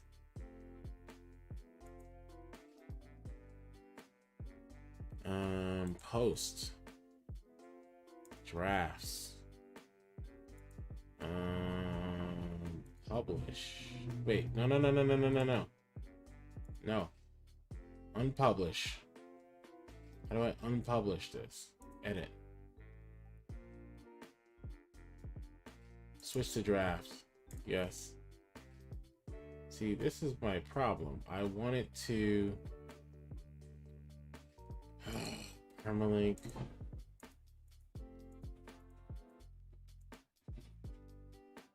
I want to schedule it. How do I schedule this?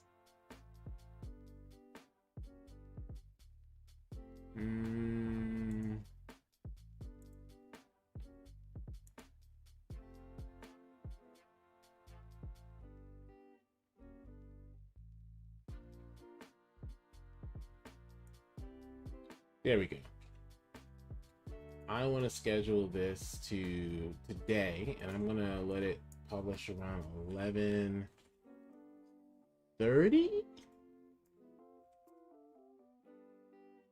Share this post. Add tags. Hashtag. Oh, separate with comments. Software and software engineering, NPM, JavaScript, Spring, Java, developer, coding.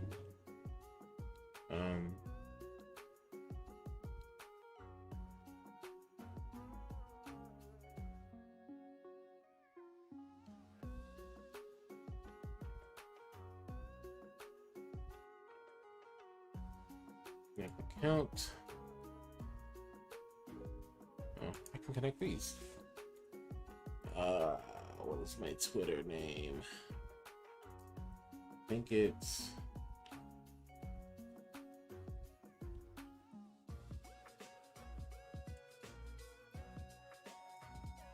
channel.com.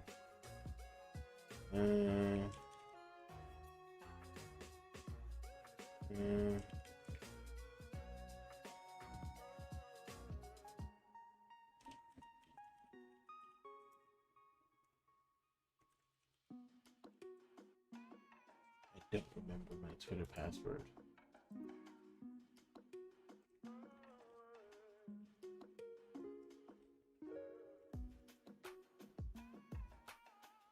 Wait, what?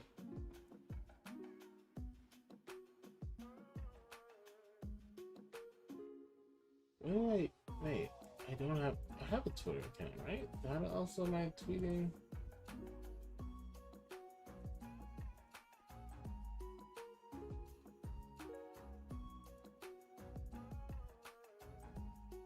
That password. Yeah. Huh.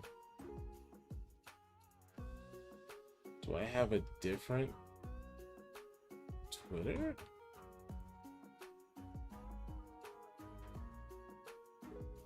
Huh. Developer.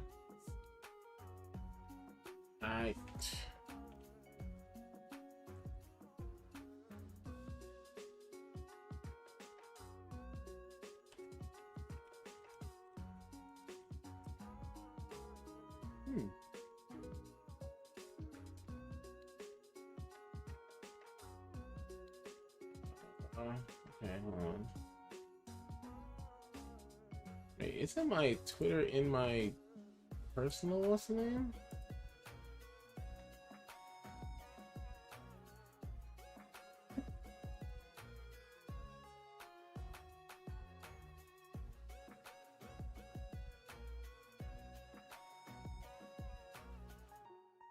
Okay.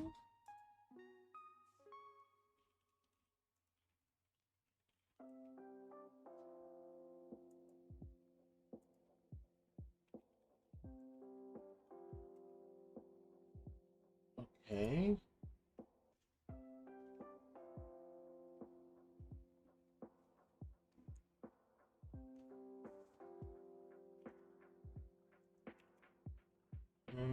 Sorry, I'm trying to see what exactly happened with my Twitter account. I only use Twitter for my phone anyway, so we go into my password manager.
Okay, I think we're all good here.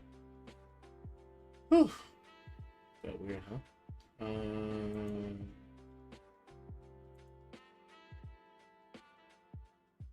Oh, I had Twitter logged in on the other machine. My profile, just make sure everything is up and up.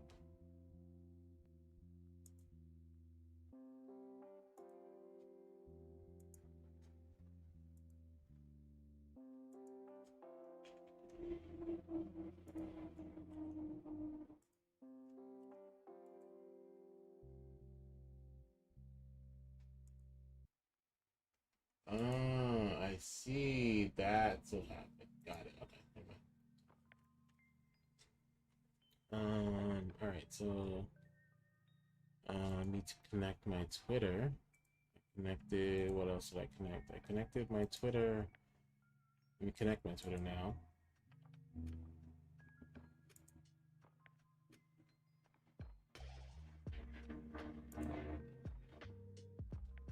Okay, and I'll reconnect my Instagram, even though I don't really have a reason to have it on there, but that's fine.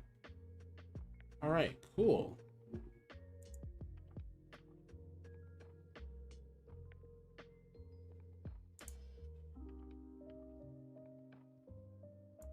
Traffic.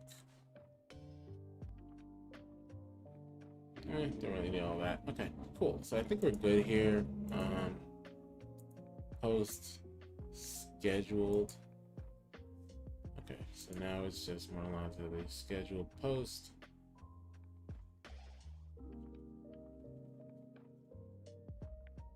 Schedule.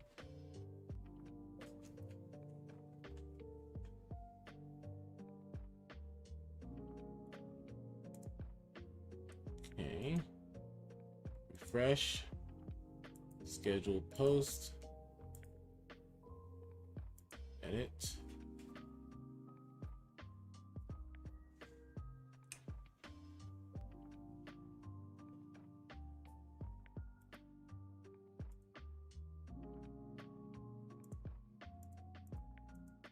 Okay.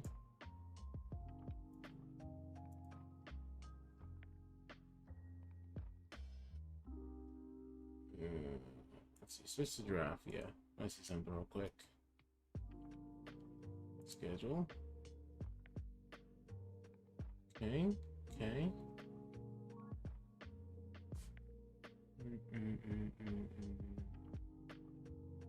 11:30. Okay, cool. We're good to go. All right, we're done with that. And now let's move over to Ethereum. Let's learn about some Ethereum. I'm excited about this.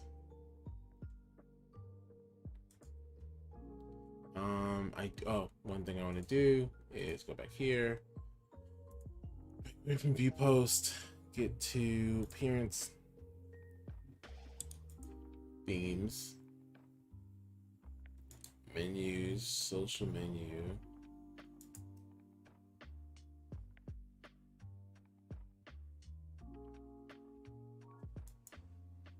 Okay, Instagram, social media, and MSA, Twitter.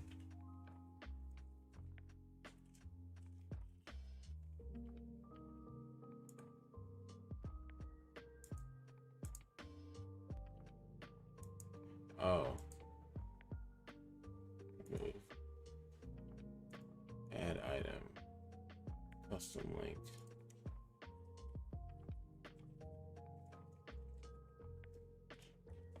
Twitter. And my Twitter.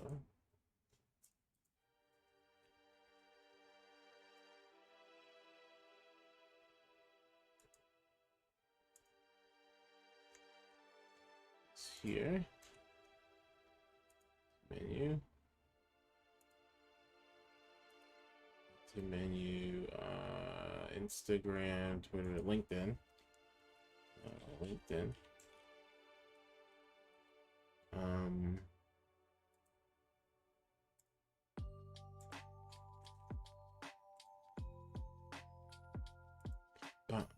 bum, bum, bum, bum, bum, bum, bum, bum, bum, bum, bum, bum,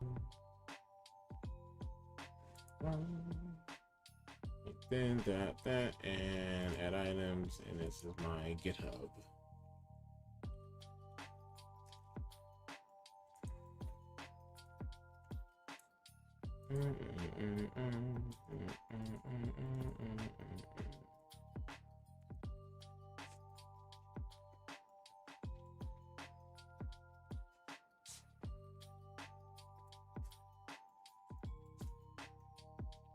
One moment. Yes, you're up. You up? Hey, Dad. I Mm-hmm. need help with on my hair tied so maybe it can be beautiful. Okay, one moment.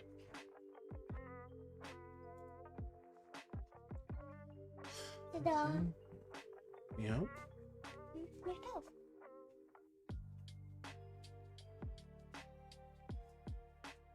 Okay.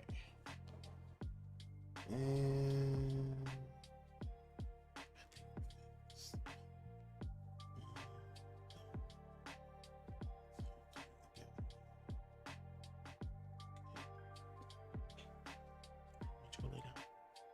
okay. Go lay next to mommy. No. Oh, where's the other one?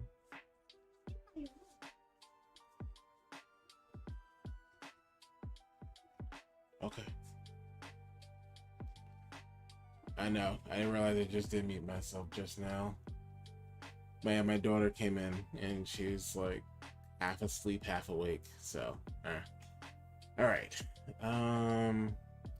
Okay, so LinkedIn right here. Then GitHub, Instagram.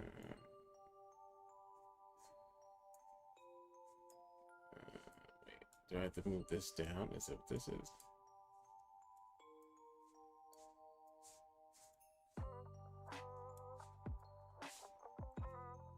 Instagram.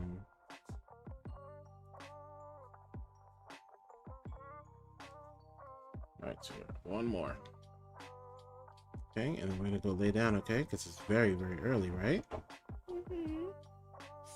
I'm fine. But I'm fine. I know, baby. I just need you to go get some rest. Can you do that for Daddy? See, both the whoops. Daddy's not the best at braids, but he's gonna try here one more time. One. Flipping. Two. Flipping. And we're good. Boom. Okay, gonna go get some rest. No problem. We'll lay down, okay? Close Eddie's door. Can you do that? Thank you so much. Get some rest, okay? All right. Cool. Oh man, she's so sweet. I know some kids are. Yeah. She can be pure evil, but in the morning she kind of chills out a little bit, like.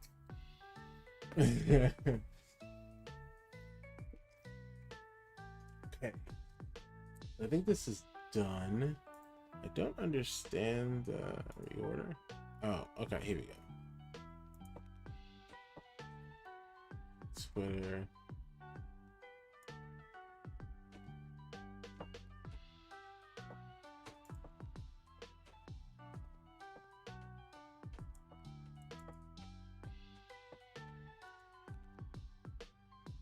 Here we go. Done.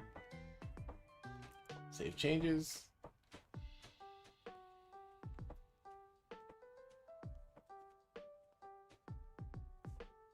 One second. I think my daughter's very happy with me closing my door like that.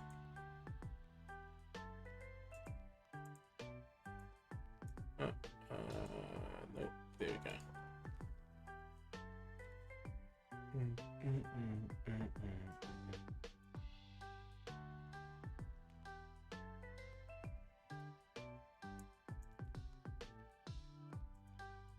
Why doesn't this expand my whole display? Transform.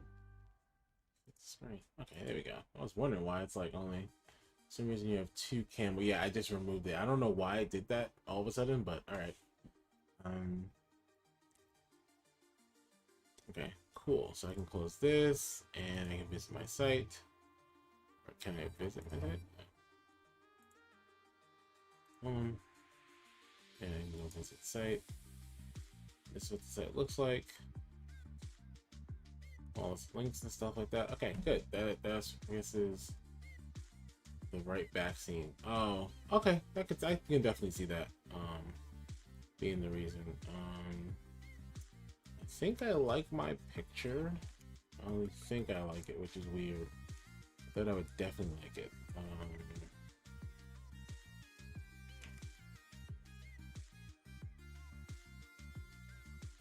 I guess for this, I was expecting it to be higher. If I change the size of the screen. Oh, if I change the size of the screen to moderate size, it's fine. Okay, cool, that works.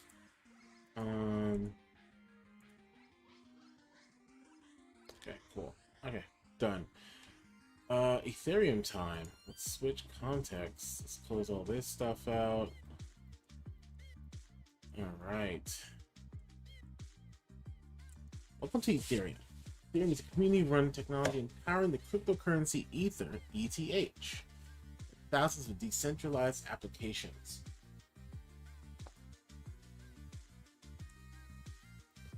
These.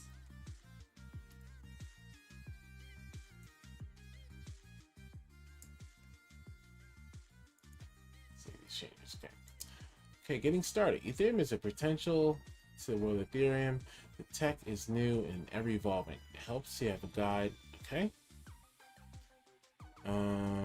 Pick a wallet. I already have a wallet. Get ETH. Okay, so I bought a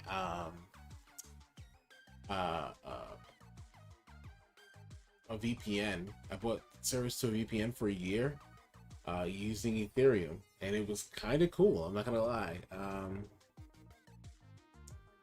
These dApps are centralized, powered by Ethereum. See what you can do. So let's open up this in a tab.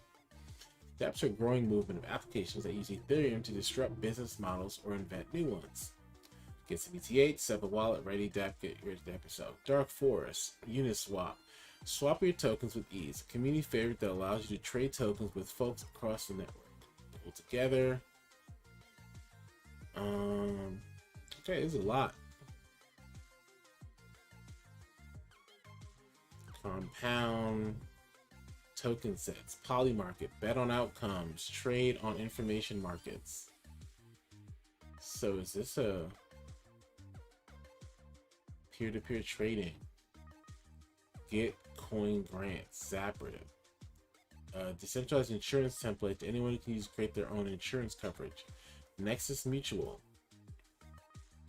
You know what? Let's do coffee break. We'll do that. Let's do that right now. Be right back. Gonna get some coffee. I don't know why this isn't working. Main works. Be right back doesn't work. I see. And it's 12. Okay, cool. I'll be right back. I'm gonna get some coffee.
Okay. So dApps are really cool, but let's try building something. What is Ethereum? Ethereum is a technology that's home to digital money, global payments, and applications. The community has built a booming digital economy, bold new ways for creators to earn online, and so much more. It's open to everyone.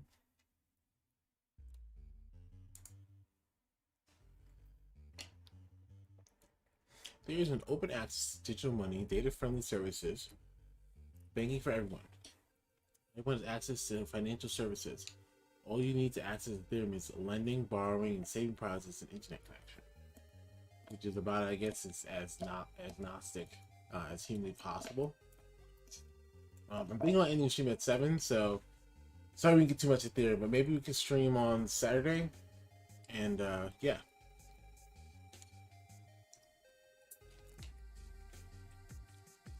Ethereum is a technology that lets you send cryptocurrency to anyone for a small fee. It also powers applications that everyone can use and no one can take it down. It's the world's programmable blockchain. Ethereum builds on Bitcoin's innovation with some big differences. Both let you use digital money without a payment providers or banks, but Ethereum is programmable, so you can also use it for lots of different digital assets, even Bitcoin. This also means Ethereum is for more than payments. It's a marketplace, financial services, games, and apps that can't steal your data or censor you. So step into the bazaar and give it a try. So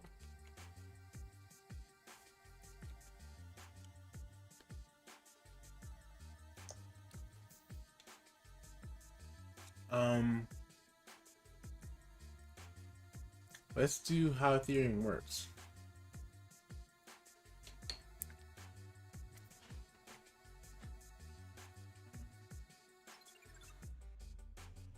Welcome to ethereum.org learn, a set of resources to help you learn more about Ethereum. This page includes technical and non-technical articles and resources. If you're totally new to Ethereum, we suggest you start here. Okay, I did that already. Here's some excellent starting points. Decentralize everything. Oh, it's a video. So thanks for having us this morning. It sounds like Yuri's spending $100 million to find aliens, and we have one here. An alien of extraordinary ability. Most of you probably know a little bit about Vitalik. I'm not going to go through his whole bio. That's what Google's for. But just as a quick, interesting background or note, I discovered cryptocurrencies in 2013. And for me, they were a brain virus is kind of the best way to describe it. When you first understand the concept, it's sort of all you can think about. And in the 4 years subsequent, all I managed to do was invest a little bit here and there, write a little bit about it, and just try and understand it. In that period of time, in late 2013, Vitalik, very young at the time, 18, 19, how old were you? When I created Ethereum? Yes. Yeah, 19. 19 years old, conceived of the project, tried to build it on top of Mastercoin, spun it out as his own thing, and created what is the most exciting project in the space since Satoshi Nakamoto, whoever that is, originally created Bitcoin. And as you all hopefully know, it's a platform for distributed applications in a trustless, secure, decentralized way. And we're going to talk a little bit more about what that means. We'll try and keep it very high level because I understand this is a general audience. But yeah, without further ado, here's Vitalik. And we're going to talk a little bit about Ethereum. So please give him a big welcome.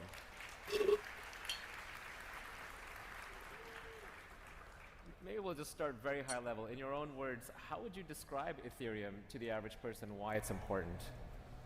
Yeah, so first of all, there's two kinds of average people. There's the average person who has already heard of Bitcoin, and there's the average person who hasn't, right? So, I mean, for the first category, it's a bit easier because if you understand what Bitcoin is, and you understand that it's a peer-to-peer digital currency, and you understand that if you want to have a digital currency that's decentralized, then you need some kind of database to store how much money everyone has, right? Like if I have 100, digital Bitcoin dollars or digital whatever, cash, and I send 100 to you, and I also send the same 100 to someone else, then those are two transactions, either one of which is illegal by itself, but both of which are illegal in combination because they'd be turning 100 units of cash into 200.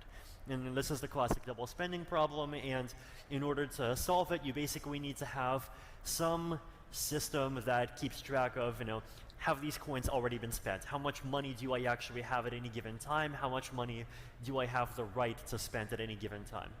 And you can very easily do this with a centralized server, but if you want to do this in a way that's decentralized, which is, Bitcoin's original point in the spirit of things like BitTorrent, it's actually a very hard computer science problem to figure out how to do it. And Satoshi Nakamoto probably came up with the first solution that, really is practical in this kind of open permissionless context, which is, the Nakamoto blockchain.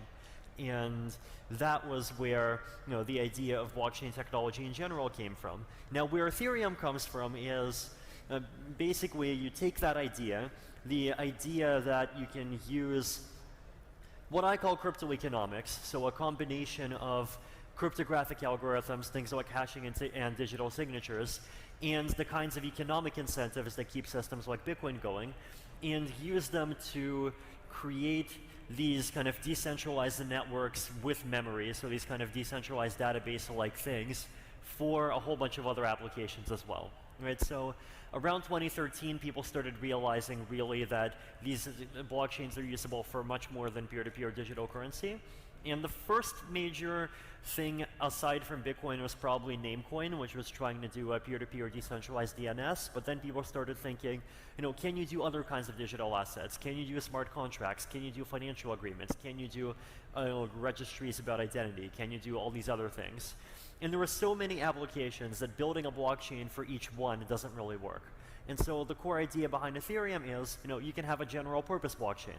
We can have a blockchain where instead of the blockchain working like a Swiss Army knife, where you have, 5 different tools for 5 different categories of applications, you have a blockchain that understands a general purpose programming language.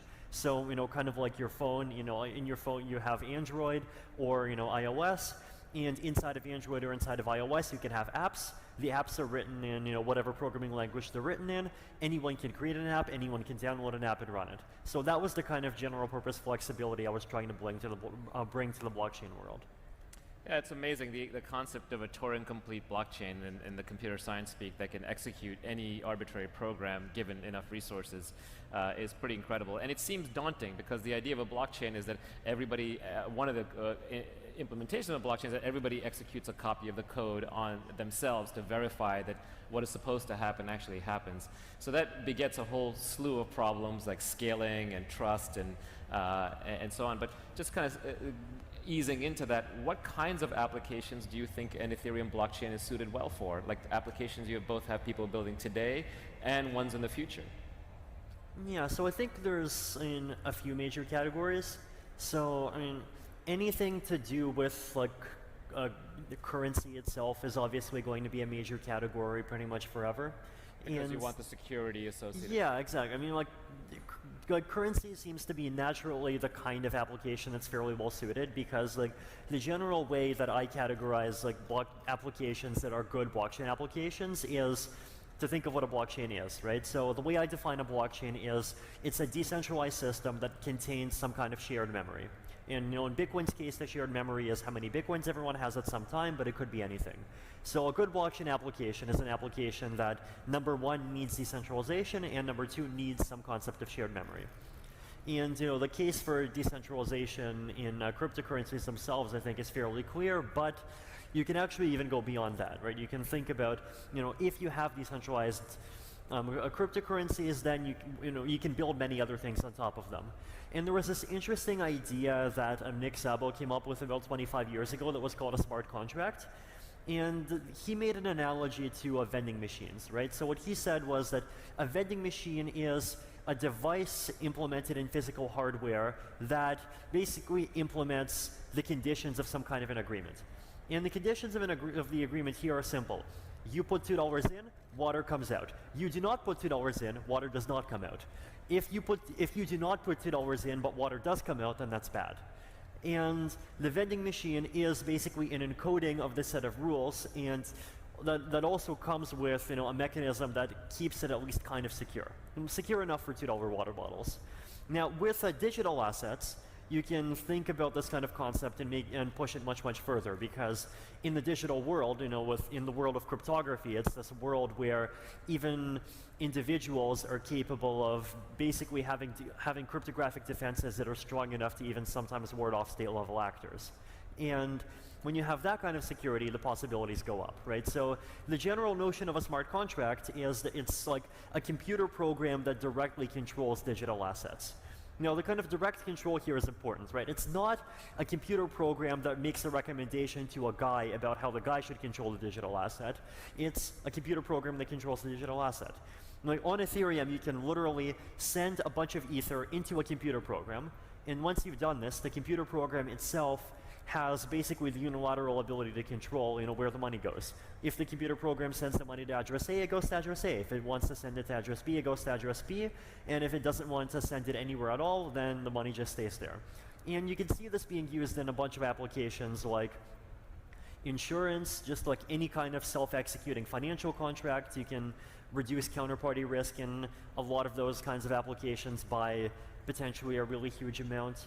I mean, you could imagine it being used for more complex things. So there's this idea of DAOs, which are like these entire long-running entities that hold on to digital assets and basically use those digital assets in various ways according to these kind of fairly complex sets of rules. And you could even imagine, systems for crowdfunding. So if you think about what Kickstarter does, for example, it's people throw in money. If they've thrown in enough money within 30 days, then the money goes to the developer. And if they do not send in enough money, then everyone gets refunded. And that's like a set of rules that could be replicated in a piece of code. Now, outside the financial world, there's a lot of possibilities as well. So like the DNS is just one simple and natural one. And there is already a system on Ethereum called ENS, the Ethereum name system. And like this idea of giving human readable names that are in some ways like not tied to any kind of issuer is also one that just seems very interesting. You could imagine expanding this to identities. I mean, you could take this concept pretty far. So you can replace money, you can replace Wall Street, you can replace core internet protocols. Right. What else can you do? In fact, I remember I looked at your About Me page, and it has this funny story. I don't know if it's real or not, but you first saw the power of decentralized, or at least the demand for decentralized applications when your World of Warcraft character had his rules changed on him by a Blizzard update. And that annoyed you so much that you had to go out and build something like Ethereum. So in theory, you could even build a massively multiplayer game on top of Ethereum, where everyone can have the rules verified, right? Well, the story's true, though. The fact that them nerfing Siphon Life and leading to me crying myself to sleep is what led directly to Ethereum. Seems like a warlock. Exaggerated. I do encourage you to check out Vitalik's About Me page. It's a riot. So now, obviously, if you're going to replace all of these different systems, you have a scaling issue. You have to figure out, especially with a centralized mechanism like that, even just to handle Visa's throughput, let alone every imaginable smart contract, that's not going to work if everyone's running a copy of every program on their computer. Yeah, totally. So, if you look at just the raw numbers of blockchains today, Bitcoin is currently processing a bit less than 3 transactions a second, and if it goes close to 4, then it's already at peak capacity. Ethereum, right, over the last few days, it's been doing about 5 a second, and if it goes above 6, then it's also at peak capacity. So, on the other hand, Uber on average 12 rides a second, PayPal several hundred, Visa several thousand, major stock exchanges tens of thousands, and if you want to go up to IoT, then you're talking hundreds of thousands. And if you want to go up to non-financial applications, so like for example, there's a platform called Leroy, which is basically just Twitter on the blockchain, then you're talking also about hundreds of thousands, possibly millions. So, there is a kind of gap from here to there. And I think right now there already is really a lot of institutional hype in the space and just public hype. So when you have, like Vladimir Putin having, knowing what blockchains and Ethereum are, and Paris Hilton going out promoting ICOs on Twitter, that's peak hype. But the reason, I think a large part of the reason why a lot of this hasn't materialized into action yet is precisely because of some of these technical obstacles that make blockchains, work okay for some niche use cases, but not really work well for mainstream use. Now, our team is working very hard on various kinds of scalability solutions. So you hear about buzzwords like plasma, sharding, state channels, write-in, there's, various newer ones like Perun.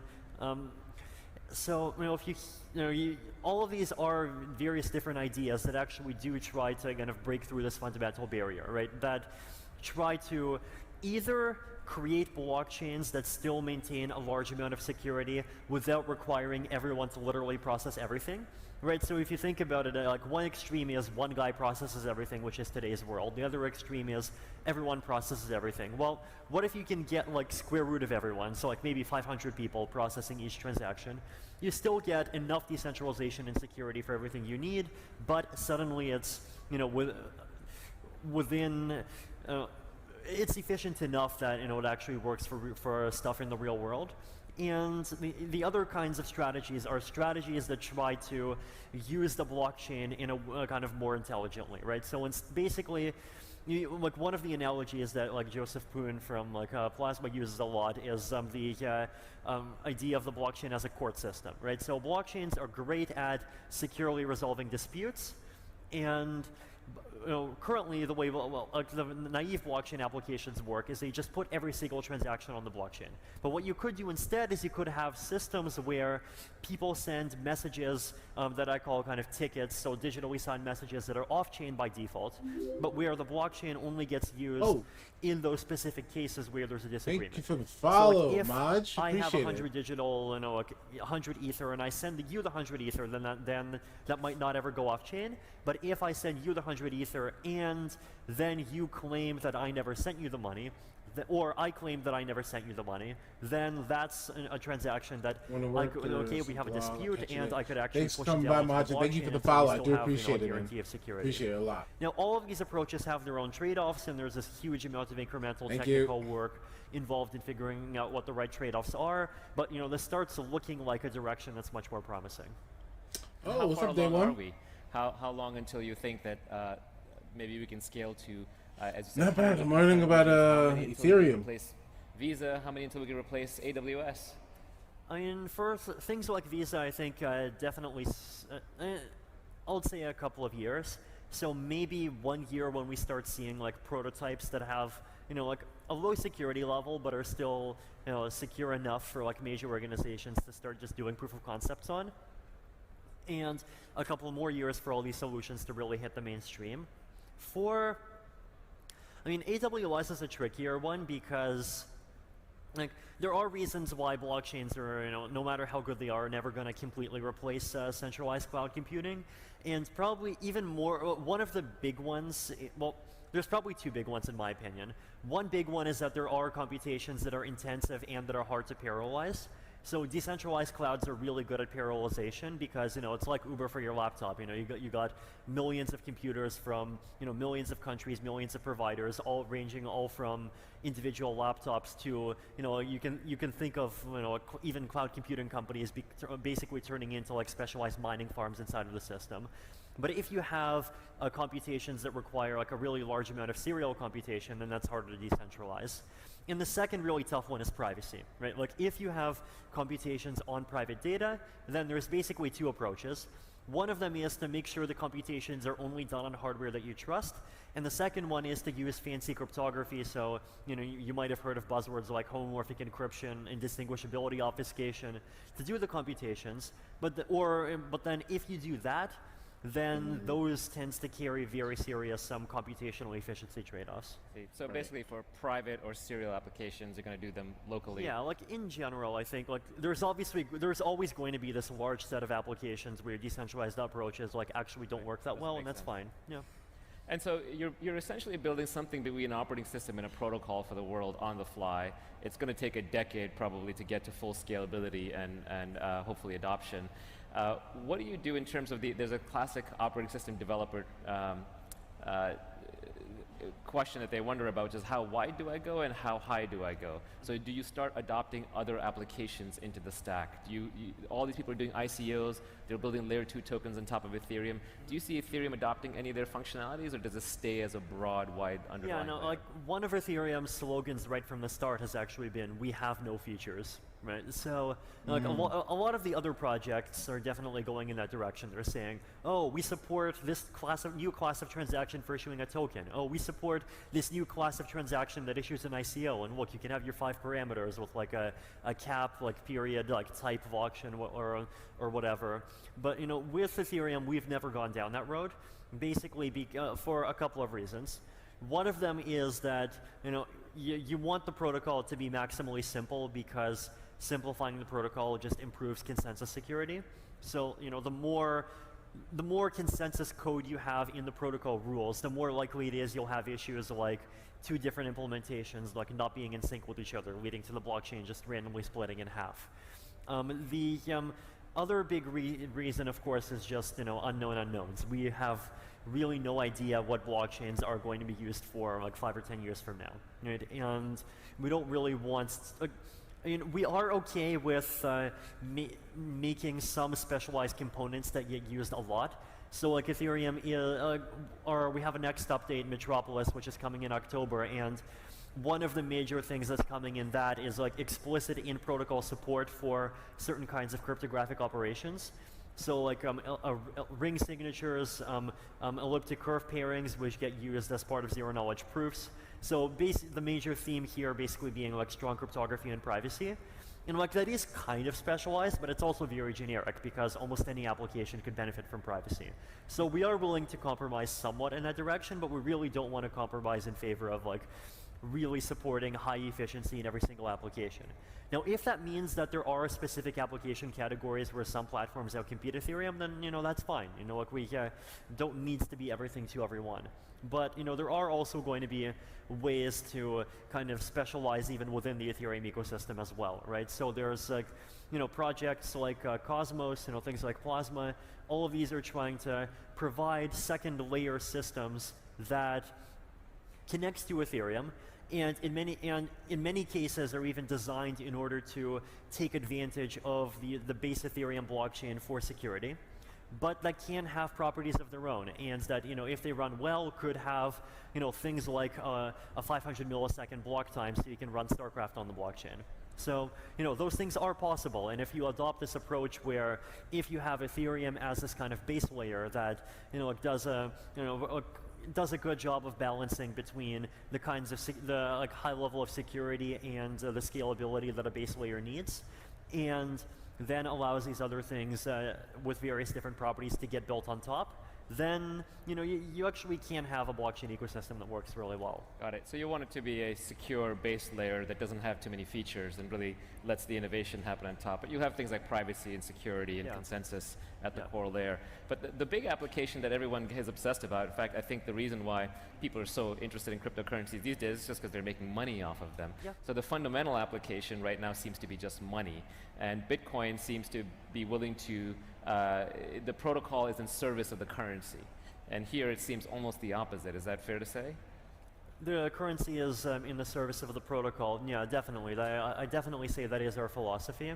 Although, I mean, yeah, like it's definitely the case that there's a lot of adoption purely because of like people's speculative interest. But then, on the other hand, like that's not, like that has a bad side and a good side, right? And I think one of the good sides really is that, in part because of this, there actually is a lot more interest in the possible social benefits of the decentralized technology than there are in like many of the other approaches that have been tried like over the last decade. Like if you look at diaspora, great idea, ended up failing completely, right? And like a lot of these kind of decentralized projects tends to not work very well, and in a large part because basically lack of funding and just lack of a kind of good incentive for actually building out the infrastructure.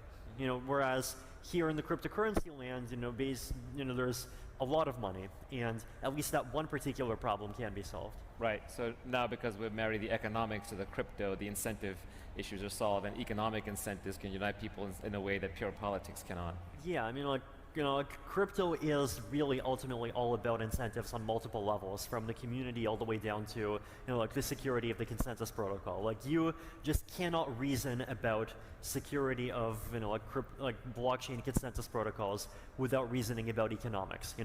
It's not about if you know, like half of these people are honest, then we can prove the system is secure. Or you know, if Magic Bob in the sky is honest, we know the system is secure. You know, the system is secure because we have mathematical proofs that say if the system breaks, then the guy who did it loses $100 million. Right, so that's what we mean by crypto economics, like combining together this kind of cryptography, mathematical proofs, and economic game theory reasoning all together. So if you assemble all this together, it used to be in God we trust, then it used to be in nation states we trust, now it's going to be in math we trust. Yeah. Are the nation states going to take this lying down? You just came back from China. You saw what's happening there. Yeah, I mean, it's in the way that like traditional political, just economic powers are going to respond to all of this as like definitely going to be I think a big part of the story over the next few years. Like if you, it is, you know, ultimately it really does disrupt traditional power structures. And you know, whether it's Washington, New York, or Silicon Valley, it really does, you know, pose serious challenges to the way that things are working now. But on the other hand, it's one of the things we've learned actually is that a lot of the people, even inside these power structures, seem like, not all of them, but at least some of them seem quite friendly to, you know, these ideas of disruption. You know, like there definitely are plenty of, you know, JP Morgan employees who are really excited about the possibilities of, you know, like blockchain technology, and you know, like it's.